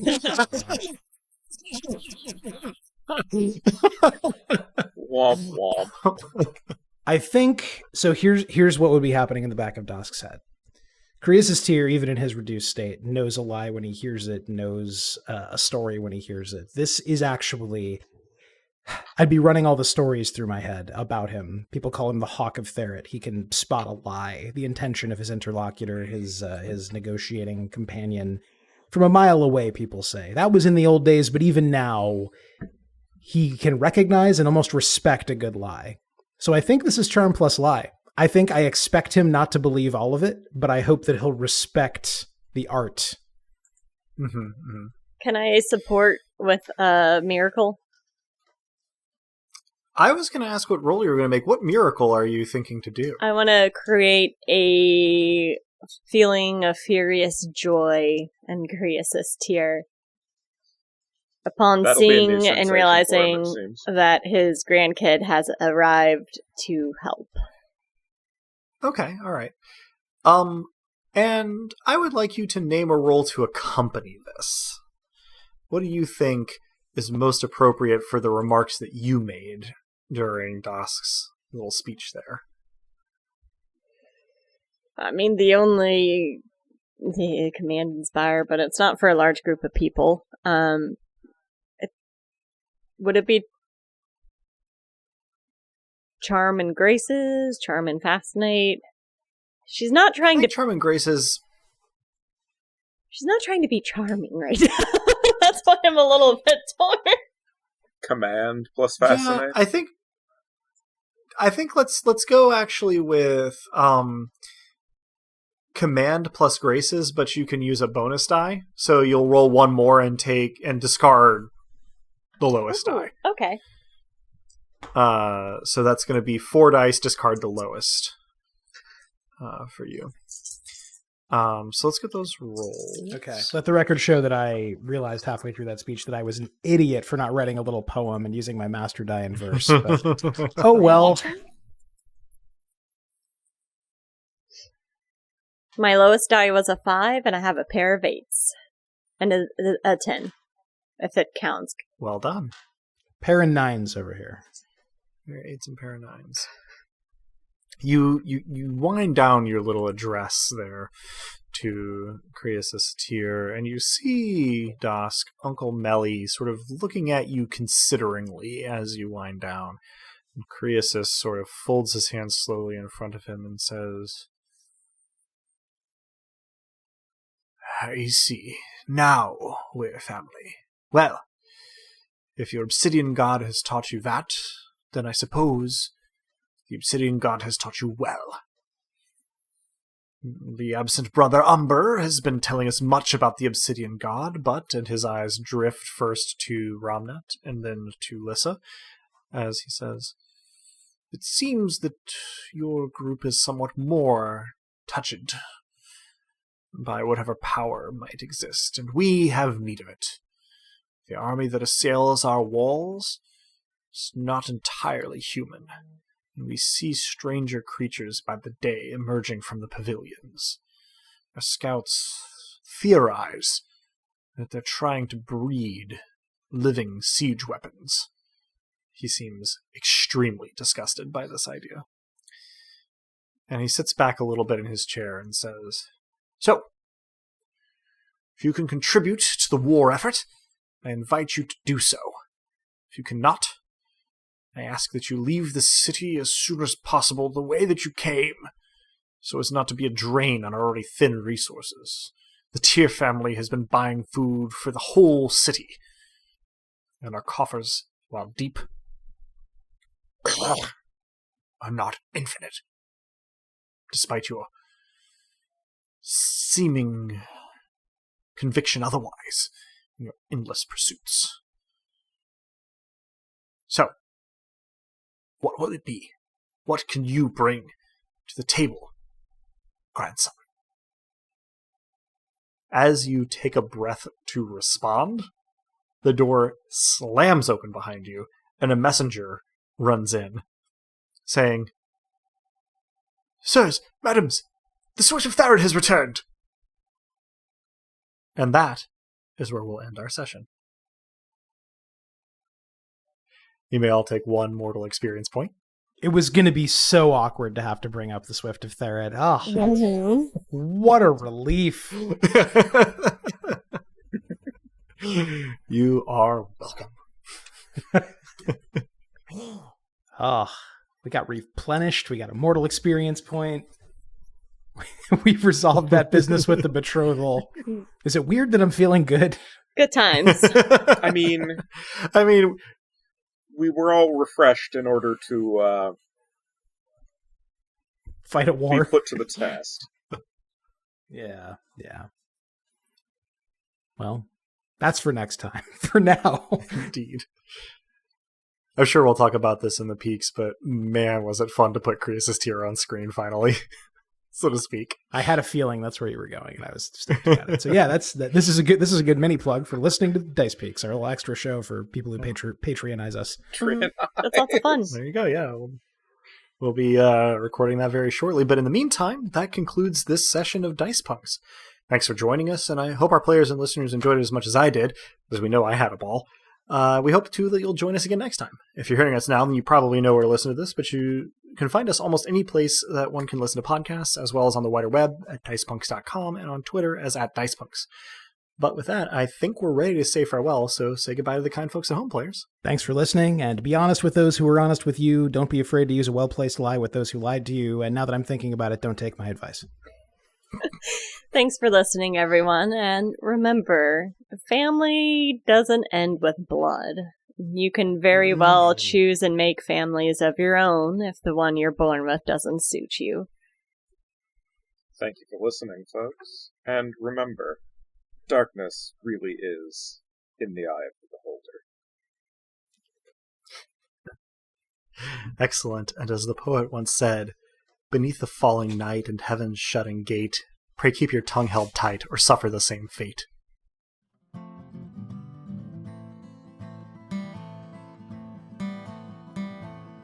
Thank you, dear listeners, for tuning in, and stick around through the admin stuff. There's a lovely Dask fact waiting for you at the end of it.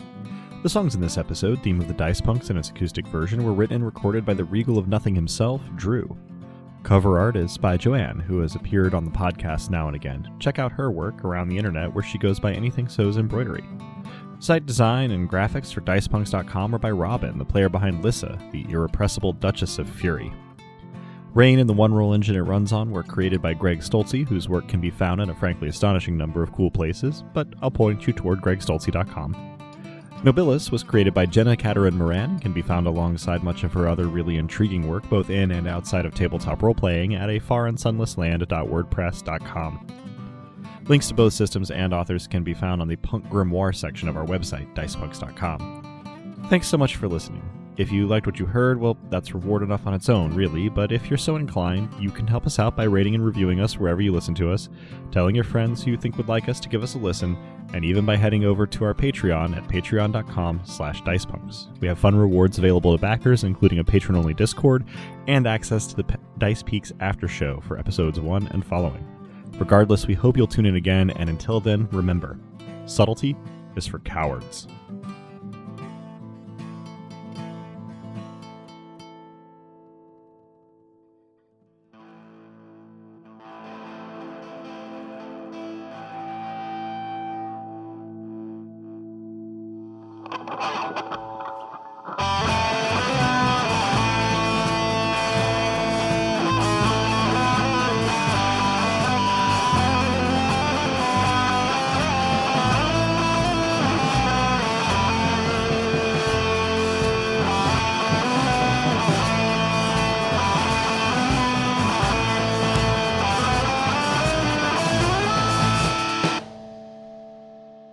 Weighty matters have been on the table, but I've been thinking recently about a matter much simpler, namely falling.